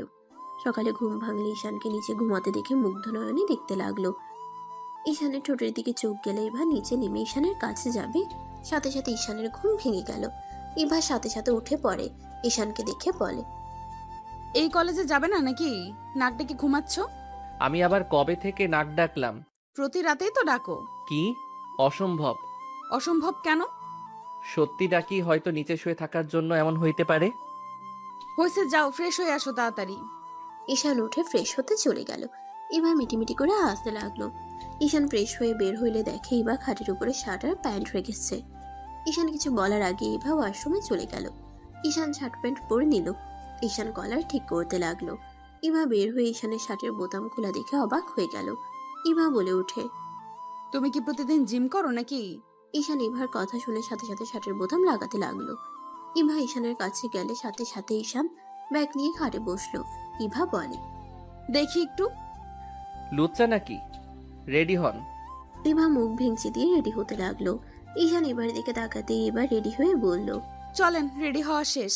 আপনি একমাত্র মাইয়া যে এত তাড়াতাড়ি রেডি হতে পারেন। আপনাকে নোবেল পুরস্কার দেওয়া দরকার। মানে? কিছু না, চলেন। ঈশান এবার পিছন পিছন যেতে লাগলো। নিচে গিয়ে দুইজন খাবার খেয়ে বের হয়ে গেল। প্রতিদিনের মতো ঈশানকে গেটের সামনে নামিয়ে দিল। ঈশান সোজা ওর ফ্রেন্ডের সাথে কুশল বিনিময় করে ক্লাসে চলে গেল। রাকিব ঈশানকে বলল, এত লেট হইল কেন রে? ঘুম ভাঙতে দেরি হয়েছে, আর ঠিক সময় তো এসেছি। সাথে সাথে ক্লাস শুরু হয়েছে। ঈশান মনোযোগ দিয়ে ক্লাস করতে লাগলো। ক্লাস শেষ হইলে বাহিরে গেলে রাফি ডাক দিলে তিনজন ওইদিকে যেতে লাগলো। ওদের সামনে গিয়ে ঈশান বলল, ভাইয়া কিছু বলবে? ছোট আম্মু তোমাকে কোচিংয়ে ভর্তি করে দিতে বলেছে। টাকা খরচ করতে হবে না। আপনার বেস্টু তো আছে, উনি তো আমার ম্যাম হতে পারে। ওহি তোমাকে পড়ানো বাদ লাঠি পেটা বেশি করবে। তাই নাকি? আমিও অন্য কিছু দিয়ে দৌড়াবো। কি দিবা? কিছু না। আপনি কি আমাকে পড়াতে পারবেন না? এসব বাদ দাও আম্মু, যা বলে তাই শোনো। ভালোভাবে পড়াশোনা করো, অন্য চিন্তা মাথা থেকে ঝেড়ে ফেলে দাও। ঈশান, তুমি চাইলে আমি তোমাকে পড়াতে পারি। তুই পড়াবি? তুই তো ভালো স্টুডেন্ট আছো। ওকে, তুই তাহলে ঈশানকে পড়াস, আর যা বেতন নিবি আমি তোকে দিয়ে দেব। আরে, ওকে পড়াতে বেতন লাগবে না। দেখ, তা কখনো হয় নাই। এই শোন, ঈশানের সাথে আরো কিছু স্টুডেন্ট পড়া, তাহলে তোর আর তোর আব্বু থেকে হাত খরচ নিতে হবে না। আমার ভালো সুযোগ থাকলেও আমি টিউশনি করতাম। ঈশানকে আমি পারাবো, অন্য কারোর পড়ানোর দরকার নাই। রাইসা সরল আর অনেকটা নরম মনের মানুষ। এই ফাজিল কি একটা কিছু বুঝলে রাইসা গলে যাবে। পড়া তো হবেই না, উল্টো পড়াচোর হবে। আমি কঠোর হব, এত মাথা ঘামাস না। রাইসা পড়াক, তুই আমার ভাইকে মেরে হাড্ডি ভেঙে দিবি। এই, তুই কার কাছে পড়বি বল? দেখ, আমি কারো কাছে পড়বো না। রাকিব, রাকিব চল এখান থেকে, এখানে থাকলে ঝামেলা হবে। ঈশান কথাটা বলে রাকিব তুলিকে নিয়ে দৌড় দিল। তিনজন সোজা ক্লাসে চলে গেল। ক্লাস করতে লাগলো। হঠাৎ করে নিচের দিকে চোখ যেতেই ঈশান অবাক হয়ে যায়। ঈশান রাকিবকে বলে, রাকিব, নিচে কি হয়েছে রে? ওদিকে এত মানুষ কেন দৌড়ে যাচ্ছে? কি জানে, ক্লাস শেষ হোক না, চল দেখে আসি কি হয়েছে। ঈশান রাকিব তুলি ম্যামকে কিছু না বলে পিছনের দরজা দিয়ে বের হয়ে আসলো। দৌড়ে ওদের সাথে যেতে লাগলো। ঈশান একজনকে হেসে বলল, ভাইয়া, ওইদিকে দৌড়ে যাচ্ছেন কেন? হঠাৎ করে রাফির কণ্ঠে ডাক শুনে ঈশান চমকে গেল। তিনজন দৌড়ে যেতে লাগলো। পুরনো ক্লাসের ওইদিকে সবাইকে ভিড় ঠেলে তিনজন সামনের দিকে তাকাতেই থমকে গেল। দেখে রনির অনেকগুলো গুন্ডা দিয়ে রাফির ফ্রেন্ডদের মারছে। ওইদিকে তাকাতে ঈশানের মাথায় যেন রক্ত উঠে গেল। ঈশান চিৎকার করে বলল, রনি আমার ওনার দিকে, যদি তুই আর একটু এগিয়ে যাস না, রনি নিজের ভালো চাইলে এখন থেকে সবাইকে নিয়ে যা। ঈশানের কথা শুনে সবাই হাসতে লাগলো। রনি হেসে বলে, কি করবি রে তুই আমার? ওই ওই রাকিব আর তুলিকেও ধর, ভাইয়া ওরা আমাদের সাথে বেয়াদবি করছে। রনির লোক তুলির দিকে হাত বাড়াতে ঈশান হাত ধরে একটা মোচড় দিয়ে ভেঙে মাটিতে ফেলে এক শট দিয়ে অজ্ঞান করে দিল। সবাই চমকে উঠল। ঈশান বলে, দেখি তোদের কত বড় বুকের পাটা হয়েছে যে আমার স্ত্রী আমার ভাই বোনদের গায়ে হাত তুলোস। ঈশানের কথা শুনে সবাই অবাক হয়ে গেল। ঈশান এক এক করে সবাইকে চোখে নিমিশেই মেরে অজ্ঞান করে দিতে লাগলো। রাফি শুধু হাসতে লাগলো। রাফি হাসতে হাসতে বলে, রনি, তোদের হাতে এখনো পালানোর সুযোগ আছে। ইভার কাছে ক্ষমা চেয়ে পালা। আমি কি ওকে ভয় পাই নাকি? আমি ভাইয়া, তুমি বসে আছো কেন? মারো ওকে। রনির ভাই ঈশানের দিকে ঘুরে তাকাতেই রনির ভাই কাঁপতে লাগলো। দূরে এসে রনিকে থাপ্পড় মারতে মারতে বলে, স্যার, ওকে ক্ষমা করে দিন। ওই তো ছোট মানুষ, বুঝতে পারে নাই। আমি আমার ভাইকে মারছি, আপনি সবাইকে নিয়ে চলে যান। আমি এখনই সবাইকে ছেড়ে দিচ্ছি। রনির ভাইয়ের কথা শুনে সবাই হতভম্ব হয়ে তাকিয়ে আছে। ঈশান রাগের সামনে চেয়ারে কাছাড় দিয়ে ভেঙে বলল, আপনি এমন কলেজে এসে মাতবাড়ি করেন? আপনার এত বড় সাহস কিভাবে হয়? এখানে অন্যায় কাজে ভাইকে প্রশ্রয় দেন। আমি যদি আপনার একটা ব্যবস্থা না করছি, আমার নামও। ঈশান আর কিছু বলার আগেই পা ধরে জড়িয়ে ধরে কান্না করতে করতে বলে, স্যার, আমার ভুল হয়ে গেছে, আমাকে ক্ষমা করে দেন। আমি কাজে সাহায্য করতে চাই নাই। আমার ছোট ভাই আমাকে ব্ল্যাকমেল করে আসতে বাধ্য করেছে। আমি যদি না আসতাম তাহলে ওই আত্মহত্যা করতো। ঈশান রেগে গিয়ে বলে, আত্মহত্যা করার খুব শখ তোর, তাই না? আমি তোকে মৃত স্বাদ দিব। ওয়েট। ঈশান যেতে নিবে ঈশানের পা রনির ভাই শক্ত করে জড়িয়ে ধরে থাকে। রনিকে বলে, রনি, সারা জীবন হসপিটালে থাকতে না চাইলে দৌড়ে পালিয়ে যা, তাড়াতাড়ি এখান থেকে যা। আমি কোথাও যাব না। তুমি ওই পিচ্ছির বাচ্চাকে দেখে কেন ভয় পাচ্ছ? কে পিচ্ছি রে? এই আপনি পা ছাড়েন। আপনার ভাইকে আমি একটু পিচ্ছিগিরি দেখাই। রনির ভাই বলে, তুই এখান থেকে যাবি? কিসের ভাব দেখাস তুই? হ্যাঁ, তুই জানোস ওই কে? ওই যদি একবার বসকে কিছু বলে, আমার চাকরি থাকবে না, আর তোকে জেলে দিতে 1 মিনিট সময় লাগবে না। আর ওই যদি তোকে মারে, সব প্রমাণ 1 নিমেষেই শেষ হয়ে যাবে। রনির ভাইয়ের কথা শুনে সবাই যেন ঈশানের দিকে তাকিয়ে আছে। রনি ভয়ে কাঁপতে লাগলো। রনি দৌড়ে পালিয়ে গেল। রনির ভাই বলে, স্যার, আমাকে ক্ষমা করে দেন। আমি আর কোনোদিন এমন ভুল করব না। আমার চোখের সামনে থেকে যান, আর আপনার ভাই আমার নজরে সব সময় থাকবে। ঈশানের কথা শুনে ভয়ে দৌড়ে চলে গেল। রাকিব, তুলি, ইভা, রাফি বাদে সবাই যেন ভূত দেখার মতো দেখছে। ঈশান ইভার কাছে গিয়ে দড়ি খুলে দিল। ইভা ঈশানকে বলল, আমি কি চোখে ভুল দেখছি? জানি না, ব্যথা পাইছো? ঈশান ইভার ঠোঁটের রক্তগুলো মুছে দিতে লাগলো। ইভা রাগ করে বলল, যা এখান থেকে কুত্তা। তুই এতক্ষণ কই ছিলি? আর একটু হইলে সবার সামনে। ইভা কথাগুলো বলে কান্না করতে লাগলো। ঈশান ইভাকে জড়িয়ে ধরে বলল, সরি, আমি ক্লাসে ছিলাম, আর আমি থাকতে তোমার ক্ষতি কেউ করতে পারবে না। আর ওই সবাই এভাবে কি দেখেন? এখান থেকে যাবেন। ঈশানের কথা শুনে সবাই চলে যেতে লাগলো। রাইসা হতভম্ব হয়ে তাকিয়ে আছে ঈশান আর ইভার দিকে। রাফি আর সবাই কাশি দিয়ে বলল, আমি তোর বড় ভাই, রোমান্স পরে কর। ঈশান সাথে সাথে ইভাকে ছেড়ে দিয়ে বলল, সরি ভাইয়া, ভুল সময় চলে এসেছি। তোমাকে এত মারছে, আর আমাকে একবার কাউকে দিয়ে ডাক দিতে পারলে না? ঈশান, তোমার এই কলেজে পড়া উচিত না। এখান থেকে চলো। ইভা, ঈশানের হাত ছাড়ো। কোন হাত ছাড়বো? ওর বিপদ আছে, এখানে থাকা নিরাপদ না। ঈশান সাথে সাথে ইভাকে ছেড়ে দিয়ে বলল। ঈশানের হাত ধরে রাফি নিয়ে যেতে লাগলো। ইভা ঈশান রাফির পিছন পিছন যেতে লাগলো। ঈশান রাফির বাইকে উঠলো। ইভা ঈশানদের পিছন পিছন যেতে লাগলো। হঠাৎ করে পিছন থেকে ঈশানের উপরে কেউ গুলি চালিয়ে দিল। ঈশান ছিটকে রাস্তায় পড়ে গেল। ইভা জোর একটা চিৎকার দিলে রাফি পিছনে ঘুরে তাকালো। ইভা বাইক থামিয়ে ঈশানকে ধরলো। রাফি বাইক ঘুরিয়ে ঈশানের কাছে এসে ধরলো। ইভা চিৎকার করে কান্না করতে করতে বলল, ঈশান, চোখ খুলো। ঈশান, প্লিজ চোখ খুলো। ঈশান, প্লিজ চোখ খোল। ঈশান, ওঠেক না ভাই। রাফি ইভা কান্না করতে লাগলো। ইভা বলে ওঠে, রাফি, ওকে নিয়ে হসপিটালে চলো প্লিজ। ইভা রাফি ঈশানকে কোলে তুলে বাইকের কাছে গেলে দেখে দুইটা বাইকের পাঞ্চার হয়ে গেছে চাকা। ইভা রাফি দুইজন গাড়ি থেকে সাহায্য যেতে চাইতে লাগলো। হঠাৎ করে পিছন থেকে কয়েকজন এসে রাফি ইভাকে সরিয়ে দিয়ে কালো গাড়িতে করে ঈশানকে নিয়ে চলে গেল। ঈশান ইভা দৌড়াতে লাগলো। গাড়িটা ধরতে পারলো না। ইভা দৌড়াতে গিয়ে গাড়ির সাথে ধাক্কা লেগে পড়ে গেল। 5 বছর পর। আর কতদিন এভাবে ঈশানের স্মৃতি নিয়ে বেঁচে থাকবি? তুই আমাদের একমাত্র সন্তান। আমরা এভাবে আর দেখতে পারছি না। যে মারা গেছে তার স্মৃতি কতদিন বেঁচে থাকা যায়? তোর সুন্দর একটা ভবিষ্যৎ আছে। আমি কাউকে ঈশানের জায়গা দিতে পারবো না। আমাকে কেন বারবার জোর করছো? যদি এমন করো তাহলে আমি কোথাও হারিয়ে যাব, আমাকে আর খুঁজে পাবে না। পারস তো একটাই কথা বল, খালি একটাই কথা, হারিয়ে যাবি। আমাদের কথা কি একবারও ভাববি না? এই বুড়ো বয়সে কি একটু শান্তিতে থাকতে দিবি না? আমাকে হসপিটালে যেতে হবে। ইভা কথাগুলো বলে চলে গেল।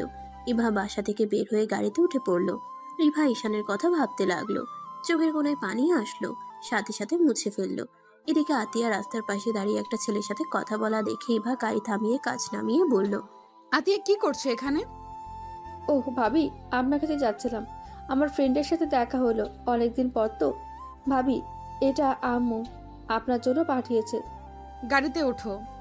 ভাবি, কলেজে যেতে হবে। উঠতে বলেছি, ওঠো, আমি নামিয়ে দিচ্ছি। ইভা ছেলেটাকে বিদায় দিয়ে গাড়িতে উঠে পড়ল।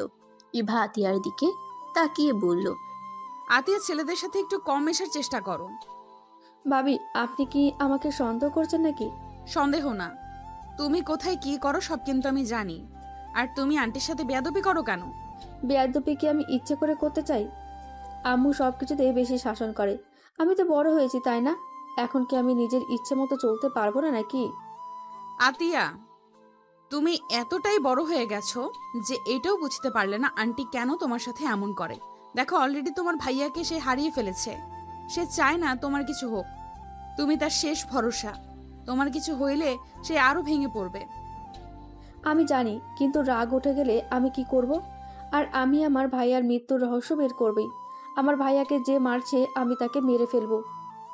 চুপ করো, এসব মাথা থেকে বের করে দিয়ে পড়াশোনায় মনোযোগ দাও। ও ভাবি, আব্বুর সাথে দেখা করতে যেতে হবে। আমি গতকাল রাতে দেখা করতে গেছিলাম। আব্বুকে কবে ছাড়ানো যাবে? আব্বুকে এভাবে দেখতে ভালো লাগে না। খুনের মামলা, আর আমরা চেষ্টা করছি খুব তাড়াতাড়ি উনি বের হয়ে আসবে। দুজন কথা বলতে বলতে ইভা আতিয়াকে কলেজের সামনে নামিয়ে দিয়ে ইভা হসপিটালে চলে গেল। হঠাৎ করে হসপিটালে কয়েকজন দৌড়ে ভিতরে ঢুকলো। একটা লোককে কাঁধে নিয়ে একজন ডাক্তার ডাক্তার বলে ডাকতে লাগলো। ইভা দৌড়ে বাহিরে আসলে দেখতে পায় একজন মানুষের অবস্থা খুব খারাপ। ইভা নার্সকে ইশারা করলে নিয়ে গেল। ইভা চলে গেল। ইভা লোকটাকে চিকিৎসা দিতে লাগলো। বাইরে তিনজন লোক বসে আছে। ইভা বাহিরে আসতেই একজন ইভার সামনে এসে বলল, ম্যাম, আমার ভাইয়ার কি অবস্থা? ইভা সামনের লোকটাকে দেখে চমকে গেল। ইভা লোকটাকে শক্ত করে জড়িয়ে ধরে সারা মুখে চুমু দিতে লাগলো। সবাই হতভম্ব হয়ে গেল। ঈশান, তুমি বেঁচে আছো? কি করছেনটা কি? ঈশান ধাক্কা দিয়ে সরিয়ে দিল। ঈশান বলে, এইসব লুচ্চা টাইপের ডক্টরকে রাখছে রে। এই আমার ভাইয়ার কি অবস্থা সেইটা বলেন। ঈশান, আমাকে তুমি চিনতে পারছো না নাকি? ঈশান, আমি তোমার স্ত্রী ইভা। এই কার কাছে নিয়ে আসলাম? এই ডক্টর তো পাগল। এই কেউ পাবনা পাঠাতো, মেজাজ গরম হয়ে যাচ্ছে। ইভাকে ধাক্কা দিয়ে সরিয়ে দিয়ে ঈশান ভিতরে ঢুকে দেখে ওর ভাই ঠিক আছে। ঈশান বসে কানে কানে বলে, তোকে আমি এত সহজে মরতে দিব না। লোকটা বলতে লাগলো, আমাকে ছেড়ে দেন, আমি কিছু জানি না। তাহলে তোর ফ্যামিলির ব্যাপারে আমিও কিছু জানি না। ঈশান কথাটা বলে ফোন করতে যাবে, সাথে সাথে লোকটা ঠিকানা বলে দিলে ঈশান গুলি করে দিল। ইভার সাথে সবাই তাজ্জব হয়ে গেল। ইভা দৌড়ে এসে বলল, এইসব কি করলে? পাগল হয়ে গেছো? এই পাবনা পাঠিয়ে দাও এই পাগলকে। ঈশান ইভাকে সরিয়ে দিয়ে বের হয়ে গেল। ইভা দৌড়ে ঈশানের পিছন পিছন যেতে লাগলো। ঈশানের লোকজন ইভাকে আটকিয়ে রাখলো। ঈশানের লোক ইভাকে অজ্ঞান করে ওইখানে ফেলে চলে গেল। ঈশান ইভার দিকে তাকিয়ে থেকে অন্যদিকে তাকিয়ে থাকলো। ঈশান সোজা নিজের মিশনে চলে গেল। একজন বলে ওঠে, স্যার, আপনার সাথে আমার কথা ছিল। কি কথা? লোকটা বলে, সবার সামনে বলতে পারবো না। তাহলে পরে বলো। ঈশান সব ইনফরমেশন পাঠিয়ে দিয়ে নিজে চলে গেল। সবাই ঠিকানা অনুযায়ী ড্রাগ সাপ্লাইকারীদের সাথে মারামারি করতে লাগলো। মারামারি করতে করতে একজনের হাতে গুলি লাগলে ঈশান সাথে সাথে তাকে ধরে যে গুলি করেছে তার মাথায় গুলি করে দিল। পুলিশ এসে সবাইকে ধরে নিয়ে যেতে লাগলো। ঈশান লোকটাকে গাড়িতে তুলে গুলি বের করে ঈশান বেঁধে দিল। ঈশান হোটেলে চলে গেল। হোটেলে গেলে ঈশানের পেছনে লোকটা রুমে ঢুকে দরজা লাগিয়ে দিলে ঈশান খাটের উপরে শুয়ে থেকে বলল, কি বলতে চাইলে বলো। লোকটা কাছে এসে বলে, স্যার, ওই ডক্টর কিন্তু সত্যি আপনার স্ত্রী। কি বলো, মাথা খারাপ হয়ে গেছে? লোকটা ঈশানকে বলে, সত্যি বলছি স্যার, উনি আপনার স্ত্রী। আপনি তো সব ভুলে গেছেন। কলেজে আপনি ওনাকে বাঁচাতে গিয়ে সব কিছু ফাঁস হয়ে গেছিল, আর ওনার সামনে থেকে আপনাকে আমরা তুলে নিয়ে এসেছিলাম। এই দেখেন ছবিগুলো। ঈশান মুচকি হেসে বলে। দেখতে হবে না, তুমি যাও। লোকটা আর কিছু বলতে পারলো না। ঈশানের কথা মতো চলে গেল। ঈশান ঘাটে শুয়ে ফোনটা বের করে, বোতামের ভেতরে ক্যামেরাটা বের করে ল্যাপটপ থেকে এবার ফুটেজটুকু বারবার দেখতে লাগলো। ঈশানের ফোনে কল আসলে ঈশান কল রিসিভ করলো। ঈশানের বস বলল, গুড জব, তোমার কাজ তো শেষ হয়ে গেল। এখন তোমার ফ্যামিলির সাথে দেখা করার পালা। এখনো করব না, আমার মিশন শেষ হয় নাই। ঈশান বসের কথা বলা শেষ করে ওয়াশরুমে চলে গেল। ঈশান হোটেল থেকে বের হইলে ঈশানের পিছন পিছন বডিগার্ড যেতে লাগলো। ঈশানের রাগ হতে লাগলো। ঈশান গাড়ি থামিয়ে বলল, সমস্যা কি? সবাই চলে যান, যদি পিছনে দেখি গুলি মেরে দিব বলে দিলাম। ঈশানের কথা শুনে চলে গেল। ঈশান ওর হাতে এক পাশে চাকু নিয়ে কেটে ফেললো। ঈশান ওর হাতের এক পাশে চাকু দিয়ে কেটে ফেললো। তারপর হসপিটালে চলে গেল। ইভাকে খুঁজতে লাগলো। ইভার সাথে ঈশান রাহেলা বেগমকে দেখে লুকিয়ে পড়লো। ইভা রাহেলা বেগমকে বলছে, আন্টি বিশ্বাস করেন, ওইটা ঈশান ছিল। প্লিজ আমার কথা বিশ্বাস করেন। ইভা, পাগলামি করো না। তুমি ভালো করে জানো ঈশান মারা গেছে। ওর লাশ আমরা কবর দিয়েছি। তারপর কিভাবে বলতে পারো ও বেঁচে আছে? আন্টি ওই লাশটা এমন ভাবে পড়ে গেছিল দেখে বোঝাই যাচ্ছিল না ওইটা ঈশানের লাশ নাকি অন্য কারোর। ওর শার্ট প্যান্ট টুকরো দেখে তো বোঝা যাচ্ছিল।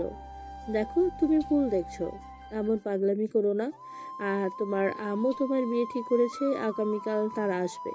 অসম্ভব, আমি বিয়ে করব না, আমি বাড়ি থেকে পালিয়ে যাব। ঈশান ওদের দুজনের কথা শুনতে লাগলো। ঈশান সুযোগ বুঝে ওইখান থেকে পালিয়ে গেল। এদিকে ইভাকে রাহেলা বেগম নিয়ে চলে গেল। ইভা যেতে না চাইলে রাহেলা বেগম জোর করে নিয়ে গেল। ইভা কান্না করতে লাগলো। রাহেলা বেগম ইভাকে বুঝাতে লাগলো। ইভা বলতে লাগলো, আন্টি আমি আপনার ছেলেকে অনেক ভালোবাসি, আমি ওকে ছাড়া কাউকে বিয়ে করতে পারবো না। তুমি কেন বুঝছো না আন্টি? তুমি সবাইকে বলে দাও যে তোমার ছেলের বউকে কারোর সাথে বিয়ে দেবে না। ইভা, পাগলামি করিস না মা। দেখ মা, সারা জীবন একা থাকা কোনোভাবেই কোনো মেয়ের পক্ষে সম্ভব না। তোর পাশে একজনের অবশ্যই দরকার যে সারা জীবন তোর পাশে থাকবে। আর তোর আব্বু আম্মু তো বয়স হয়ে যাচ্ছে, ওনারা তোর টেনশনে শান্তিতে মরতেও পারবে না। তাদের আর কতদিন কষ্ট দিবি বল? আর আমার ছেলেটা যদি বেঁচে থাকতো তাহলে তো কেউ তোরে জোর করতো না, তাই না? আন্টি ওই বেঁচে আছে, আমি নিজের চোখে ওকে দেখেছি, কিন্তু ওই আমার সামনে একজনকে মেরে ফেললো। ঈশান এমন কাজ করতেই পারে না, ওর ব্যাপারে সবাই জানে। ওই সরম আর ভদ্র একটাই ছেলে, শান্ত ছেলে, কিভাবে এমন একটা কাজ করতে পারে? ওই যদি ওইরকম হইতো তাহলে ওর বড় আব্বুর কাছে এত অত্যাচারিত হতো বল? আন্টি তুমি জানো না, ঈশান সবার সামনে যেমন দেখাতো আসলে ওই তেমন ছিল না। সেদিন আসল ঘটনা তোমাকে বলি নাই, তুমি আমার কথাটা পুরো শোনো। ইভা কলেজের সবকিছু খুলে বলে। রাহেলা বেগম অবাক হয়ে বলে, কি বলছিস এইসব? হ্যাঁ ঠিক বলছি, ঈশান নাকি এমন ক্ষমতাও আছে যেখানে নাকি ওই কাউকে খুন করলে তার প্রমাণ পাওয়া যায় না। রনির ভাই পর্যন্ত ঈশানের পা ধরে কান্নাকাটি করেছিল, রনির জীবন ভিক্ষা পর্যন্ত চাইছিল। রাফি নিশ্চয়ই কোনো কিছু জানে। আমার ছেলেটা কেন রাজনৈতিক দলের সাথে জড়িত গেছিল না তো? আমি তা জানি না, রাকিব তুলিও কোনো কিছু বলতে পারে না। ওরা সেদিন প্রথম ঈশানের এই রূপ দেখেছে, তারপর তো ঈশানকে হারিয়ে ফেললাম। একবারের জন্য বলতেও পারলাম না আমি ওকে কতটা ভালোবাসি। কথাটা বলে ইভা কান্না করতে লাগলো। রাহেলা বেগম ইভাকে সান্ত্বনা দিতে লাগলো। এদিকে ঈশান হোটেলে গিয়ে বসের সাথে কথা বলতে লাগলো। কথা বলা শেষ করে ঈশান ভাবতে লাগলো কি করবে। ভাবতে ভাবতে রাত হয়ে গেল। রাত 9টা বাজতে ঈশানের ফোনে কল আসলে ঈশান কলটা রিসিভ করে বলল, ঈশান, ব্যাপারটা অন্যদিকে চলে যাচ্ছে। আজকে বিয়ে, তুমি যেভাবে হোক চলে আসো। কি বলছো ভাইয়া, বিয়ে মানে আজকে? আঙ্কেল আন্টি জোর করে দিচ্ছে। ইভা অনেক কান্না করতেছে। বর কি এসেছে নাকি না? এখনো আসে নাই, রওনা দিয়েছে। আচ্ছা বাই। ঈশান কল কেটে দিয়ে কি করবে ভেবে না পেয়ে হঠাৎ মাথায় আইডিয়া আসলো। ঈশান কয়েকজনকে কল দিয়ে মোড়ের সামনে পাঠিয়ে দিল। অপেক্ষা করতে ঈশানের ফোনে কল আসলে ঈশান বাইক নিয়ে চলে গেল। বরের গাড়ি থেকে বরকে নামিয়ে ঈশান সাইডে নিয়ে গিয়ে বলল, এই বিয়ে আপনি করতে পারবেন না। যাকে বিয়ে করছেন সেই আমার স্ত্রী। আমি একটা ঝামেলার কারণে তাদের সামনে যেতে পারছি না। লোকটাকে বোঝানোর পর লোকটা সাহায্য করতে রাজি হয়ে গেল। ঈশান বরের গাড়িতে উঠে চলে গেল। ঈশান মুখে রুমাল দিয়ে চলে গেল। ঈশানকে দেখে সবাই কানাঘুষা করতে লাগলো। ইভাকে নিয়ে আসতে শুরু করলো। ইভার দিকে চোখ লেগে বোঝা যাচ্ছে ইভা যেন পাথরের মূর্তি হয়ে গেছে। রাহেলা বেগম ইভাকে ঈশানের পাশে বসিয়ে দিল। আতিয়া ঈশানের দিকে তাকিয়ে বলল, আচ্ছা দুলাভাই, আপনাকে না কেমন যেন আমার ভাইয়ের মতো লাগতেছে। আচ্ছা, আপনার মুখ ঢেকে রাখছেন কেন? এই যুগে কে মুখ এভাবে রুমাল দিয়ে ঢাকে? ঈশান তো ঢোক গিলতে লাগলো। বরের বাবা মা বলে, তোমার দুলাভাই একটু বেশি লাজুক তো, তাই লজ্জা পাচ্ছে। ছেলে মানুষও লজ্জা পায়। আতিয়া ঈশানের দিকে ভালোভাবে তাকাতে লাগলো। আতিয়া বারবার ঈশানের দিকে তাকালে ঈশান নিজের মুখ ভালো করে ঢাকতে লাগলো। রূপা বলে ওঠে, আরে দুলাভাই, এত লজ্জা পাইয়েন না, দেখি মুখটা। আরে ছাড়ো, ওনার লজ্জা লাগছে। হোদাই কেন ঝামেলা করছো? কাজী সাহেব, বিয়েটা তাহলে পড়িয়ে দেন। ইভা রাফির দিকে তাকিয়ে আছে। রাফি এবার চোখের পানিগুলো দেখে চোখ সরিয়ে নিল। কাজী বিয়ে পড়াতে লাগলো। ঈশান ভয়েস চেঞ্জ করে কবুল বলতে লাগলো। ইভাকে বলতে বললে ইভা কোনো কথা বলে না। ইভার আম্মু কাছে এসে কানে কিছু বলে। ইভা কবুল বলতে বাধ্য হইল। বিয়ে পড়ানো শেষ হয়ে গেলে ইভা দৌড়ে চলে গেল। ঈশান মুখে রুমাল সরিয়ে দিলে সবাই যেন থমকে গেল। রাহেলা বেগম আতিয়া দৌড়ে এসে ঈশানকে জড়িয়ে ধরে কান্নায় ভেঙে পড়ল। রাহেলা বেগম বলে ওঠে, ঈশান, তুই বেঁচে আছোস? ঈশান, এতদিন কোথায় ছিলি? ঈশান, 5 বছর একটা বারো কি আমাদের কথা মনে পড়ে নাই? আম্মু শান্ত হন প্লিজ। আতিয়া পাগলি, কান্না বন্ধ করবি? তোর কান্না দেখে মনে হচ্ছে আমি মারা গেছি নাকি? কুত্তা বিড়াল, তুমি অনেক খারাপ। তুমি জানো না আমি তোমাকে ছাড়া থাকতে পারি না? কুত্তা, তুমি এতদিন কোথায় ছিলে? কুল বোন আমার, আর মারিস না তো। আমাকে কথা বলার সুযোগ তো দে। ঈশান এবার আম্মু আব্বুর দিকে তাকিয়ে বলে, সরি আঙ্কেল আন্টি, আমার জন্য আপনার মেয়েকে অনেক কষ্ট পেতে হইল। তুমি এমন কেন করলে? তুমি বেঁচে থাকা সত্ত্বেও তুমি কেন এমন করলে? তুমি জানো আমরা আমাদের মেয়েকে কতটা পেশা দিয়েছি, কতটা কষ্ট দিয়েছি।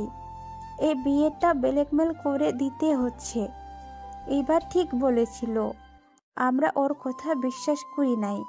এবার আম্মু কান্না করতে লাগলো। ঈশান এবার হবু বর আসলে ঈশান ওদেরকে ধন্যবাদ দিয়ে দিল। ওরা সবাই বিদায় নিয়ে চলে গেলে ঈশান কিছু বলবে তার আগেই বডিগার্ড এসে রাফিকে দেখে বলে, স্যার, ওনাকে আমি চিনি। স্যার, উনি ওই সেই দিন ছিল। আপনি প্লিজ সবাইকে নিয়ে চলে যান। আমি কল দিলে আমাকে নিয়ে যাইয়েন। লোকটা ঈশানের কথা শুনে চলে গেল। ঈশান সবার দিকে তাকিয়ে কান ধরে বলল, সরি সরি সরি, প্লিজ সবাই ক্ষমা করে দেন। আমার পুরো কথাটা একটু ধৈর্য ধরেন। কি বলবে বলো? সেই দিন আমার উপরে আরএস গ্রুপের মালিক হামলা করেছিল, কারণ আমি তাদের অবৈধ সব কিছু ধরিয়ে দিয়েছিলাম। আমি গোয়েন্দা বিভাগের মানুষদের সাহায্য করতাম ক্লাস 8 থেকে। আমি বয়সে ছোট হইলেও আমার বুদ্ধির কারণে গোয়েন্দা বিভাগের এজেন্টকে আমি একবার বাঁচিয়েছিলাম। সেই সব ট্যালেন্ট দেখে আমাকে তার অনেক পছন্দ হয়, আর এই সব বিষয়ে আমার আগে থেকে অনেক আগ্রহ ছিল। আমি ওনাদের সাথে ট্যালিং করতাম। আমাকে ছোট ভেবে প্রথমে নিতে রাজি হয় নাই। আমার আগ্রহ দেখে তারা আমাকে নেয়। আমি পড়াশোনার পাশাপাশি ওইখানে গিয়ে ট্যালিং নিতাম। কি এত ছোট বয়সে এসব কিভাবে যেতে পারলে তুমি? ছোট আম্মু, পুরোটাই বলতে দেন, তারপর বল। 10 থেকে 6 মাস ওইসব বাদ দিয়ে পড়াশোনা নিয়েছিলাম। 2 মাস ছুটি পেয়েছিলাম। ওই 2 মাসে 3টা কেস আমি সমাধান করতে সাহায্য করছি। তারপর সবাই আমার উপরে ইমপ্রেস হয়ে গেছিল, আর আমাকে ক্ষমতা দেওয়া হয়েছিল, আর সবাই আমাকে অনেক ভালোবাসে, বিশ্বাস করে। আর আমি যেভাবে থাকতাম, আমাকে ধরার মতো ক্ষমতা কারো ছিল না। সেই দিন সব সমস্যা হয়ে যায়। রাগের বশে নিজের পরিচয়টা উচ্ছেদ হয়ে যায়। ওই কলেজের একজন আরএস কোম্পানির মালিককে সব বলে দিলে আমার উপরে হামলা করে, আর আমাকে বাঁচাতে রাফি ইভাকে সরিয়ে দিয়ে আমাকে নিয়ে চলে যায়। আর আমার অবস্থা বেশি ভালো ছিল না। এখান থেকে যাওয়ার পর আবার অ্যাক্সিডেন্ট হয়ে যায়। ভাগ্যক্রমে আমি বেঁচে যাই। মাথায় অনেক আঘাত পাওয়ার কারণে পাগল হয়েছিলাম। 2 বছর যখন ঠিক হইলাম, তখন বস ছাড়া কেউ জানতো না। সবাই জানে আমার স্মৃতিশক্তি নাই। 3 বছর আমার শত্রুদের আরও কেস রহস্য বের করছি। এতদিন আমি দেশের বাহিরে ছিলাম, 1 বছর আগে দেশে এসেছি। সব বুঝলাম। 1 বছর আগে দেশে আসলে তুমি আমাদের সাথে কেন দেখা করো নাই? আমি চাইলে দেখা করতে পারতাম না।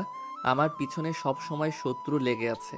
আমার জন্য আমার ফ্যামিলির কোনো মানুষের ক্ষতি হবে এইটা কখনোই আমি মেনে নিতে পারবো না।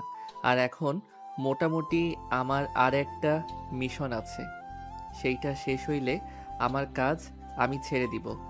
ভাইয়া, তুমি যদি এত সাহসী হও তাহলে বড় আব্বু যে আমাদের ওপর অত্যাচার করতো, তাহলে তুমি কিছু বলতে না কেন? সব সময় মার খেতে।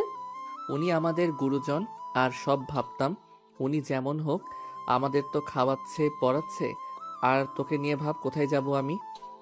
আমি একা হইলে কবে ওইখান থেকে বের হয়ে আসতাম। তোকে নিয়ে বিপদে আরও পড়তে চাই নাই, তাই আমি সব সহ্য করে গেছি। তোর নিরাপত্তার কারণে আমি সব মেনে নিয়েছি। আব্বু থেকে বড় আব্বু অনেক ভালো আছে। আব্বু অনেক ভালো ভাইয়া। আব্বু তোমার খুনের কারণ বড় আব্বুকে ভেবে বড় আব্বুকে খুন করে জেলে গেছে। আর আব্বু আমাদের অনেক ভালোবাসে। সেদিন ছাদ থেকে আব্বু আমাদের বাঁচিয়েছিল, আমাদের জায়গায় অন্য বস্তা রেখেছিল। সেই আমাদের অনেক ভালোবাসতো, বাট কখনোই প্রকাশ করতো না। আতিয়ার কথা শুনে ঈশান হতভম্ব হয়ে গেল। কি বলছিস এইসব? হ্যাঁ ঠিক বলছি, তোমার আব্বু তোমাকে অনেক ভালোবাসে। তোমার মৃত্যু সহ্য করতে না পেরে ঈশান একবার তোমার আব্বুর সাথে দেখা করো, সেই নিজেকে তিলে তিলে শেষ করে দিচ্ছে। হ্যাঁ ঈশান, তোমার আব্বুর সাথে দেখা করো। আমি আপাতত জেলে যেতে পারছি না। আচ্ছা চিন্তা করেন না, আমি আব্বুকে জেল থেকে বের করে নিয়ে আসবো। এবার কাছে গিয়ে দেখা করো। মেয়েটা আমার মনে হয় কান্না করতে করতে অবস্থা খারাপ। আচ্ছা কান্না করতে থাক, আজকে যত ইচ্ছে কান্না করুক। এরপর থেকে কখনোই চোখে পানি আসতে দিব না। আমাকে এখন যেতে হবে। আম্মু দোয়া করেন আমি যেন সুস্থভাবে ফিরতে পারি। তুমি কোথাও যাবে না, কোনো মিশন যাওয়া লাগবে না।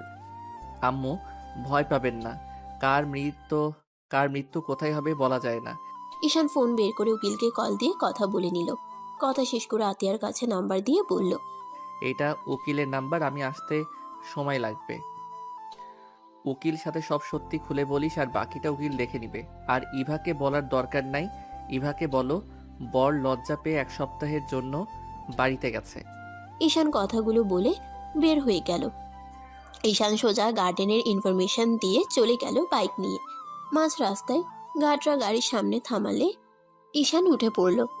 ঈশান গাড়ির ভেতরে পোশাক পরিবর্তন করে ফেলল, রেডি হয়ে চলে গেল লোকেশন অনুযায়ী। ওখানে গিয়ে মারামারি চলতে লাগলো। ঈশানের পায়ে একটা গুলি লাগলে ঈশান সোজা লোকটার চোখে গুলি করে দিল রাগে। পুলিশ সবাইকে ধরে নিয়ে গেল। ঈশানের বডিগার্ড ঈশানকে নিয়ে চলে গেল। ঈশান নিজের পায়ের গুলি নিজেই বের করে ব্যান্ডেজ করে নিল। ঈশান সোজা এখান থেকে সিলেট চলে গেল। 1 সপ্তাহ পর ঈশান ঢাকায় চলে আসে। দরজার কলিং বেল বাজাতেই আতিয়া দরজা খুলে দিলে ঈশান বলল, কেমন আছোস পিচ্ছি? ভালো দুলা ভাই। ফালতু কি বলিস? ও আতিয়া হাসতে হাসতে বলে, নতুন জামাই ভেতরে আসেন, সবাই আপনার জন্য অপেক্ষা করছে, শুধু আপনার বউ ছাড়া। মা তোর ভাবি কই গেছে? রুবেল দরজা লাগিয়ে রেখেছে, যখন শুনছে তুমি আসবে দরজা খুলছে না। হি হি হি, আমার পরিচয় তো দেশ নাই, তাই তো? দেয় নাই। ঈশান ভিতরে ঢুকতেই ওর আব্বুকে দেখলে ওর আব্বু দৌড়ে এসে ঈশানকে জড়িয়ে ধরে কান্না করতে লাগলো। ঈশানের পায়ে ধরতে যাবে, ঈশান সাথে সাথে বলে, আব্বু কি করছেন? এভাবে কান্না করবেন না প্লিজ। ঈশানের আব্বু কান্না করতে করতে বলে, আমাকে ক্ষমা করে দে বাপ। আমি বাবা হয়ে তোদের উপরে হওয়া অত্যাচার করা দেখেও চুপ ছিলাম। নেশা যেন আমার কাছে বড় হয়ে গেছিল। আব্বু অতীত ভেবে লাভ নাই, এসব বাদ দাও। নতুন করে জীবন শুরু করা ভালো। ঈশান সবার সাথে কথা বলতে লাগলো। সবার সাথে কথা বলা শেষ করে রাত 11টার দিকে ঈশান ইভার রুমের কাছে চলে গেল। ঈশান দরজায় নক করতে থাকলো। ইভা ভিতর থেকে চুপচাপ বসে আছে। ঈশান জোরে জোরে নক করলে ইভা বিরক্ত হয়ে দরজা খুলে দিয়ে পিছনে ঘুরে হাঁটতে হাঁটতে বলে, দেখেন, আমি আপনাকে কখনোই ভালোবাসতে পারবো না। আমি শুনেছি আপনি অনেক সহজ সরল, বাট আমাকে ক্ষমা করবেন। আমি আপনার ভালো স্ত্রী হওয়ার মতো মেয়ে আমি না। আমার কাছে আসার চেষ্টা করলে আমি আপনাকে আকাশের তারা বানিয়ে দেব। বিছানার উপরে দেখছেন চাকুগুলো, সব একদম ঢুকিয়ে দেব।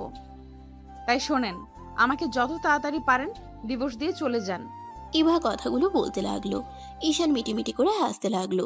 ঈশান আস্তে আস্তে দরজা লাগিয়ে দিলে বা ভয় পেয়ে গেল। সাথে সাথে চাকু হাতে নিয়ে তাকাতে ইভার হাত থেকে চাকু পড়ে গেল। ঈশান আস্তে আস্তে হেঁটে চাকুগুলো পা দিয়ে সরিয়ে দিয়ে ইভার 2 কাঁধে হাত দিয়ে ঠোঁটে আলতো করে কিস করে বলল, বউ, আমি আপনাকে ডিভোর্স দিতে পারবো না, চাকু দিয়ে না, আপনার ভালোবাসায় মরতে চাই। ইভা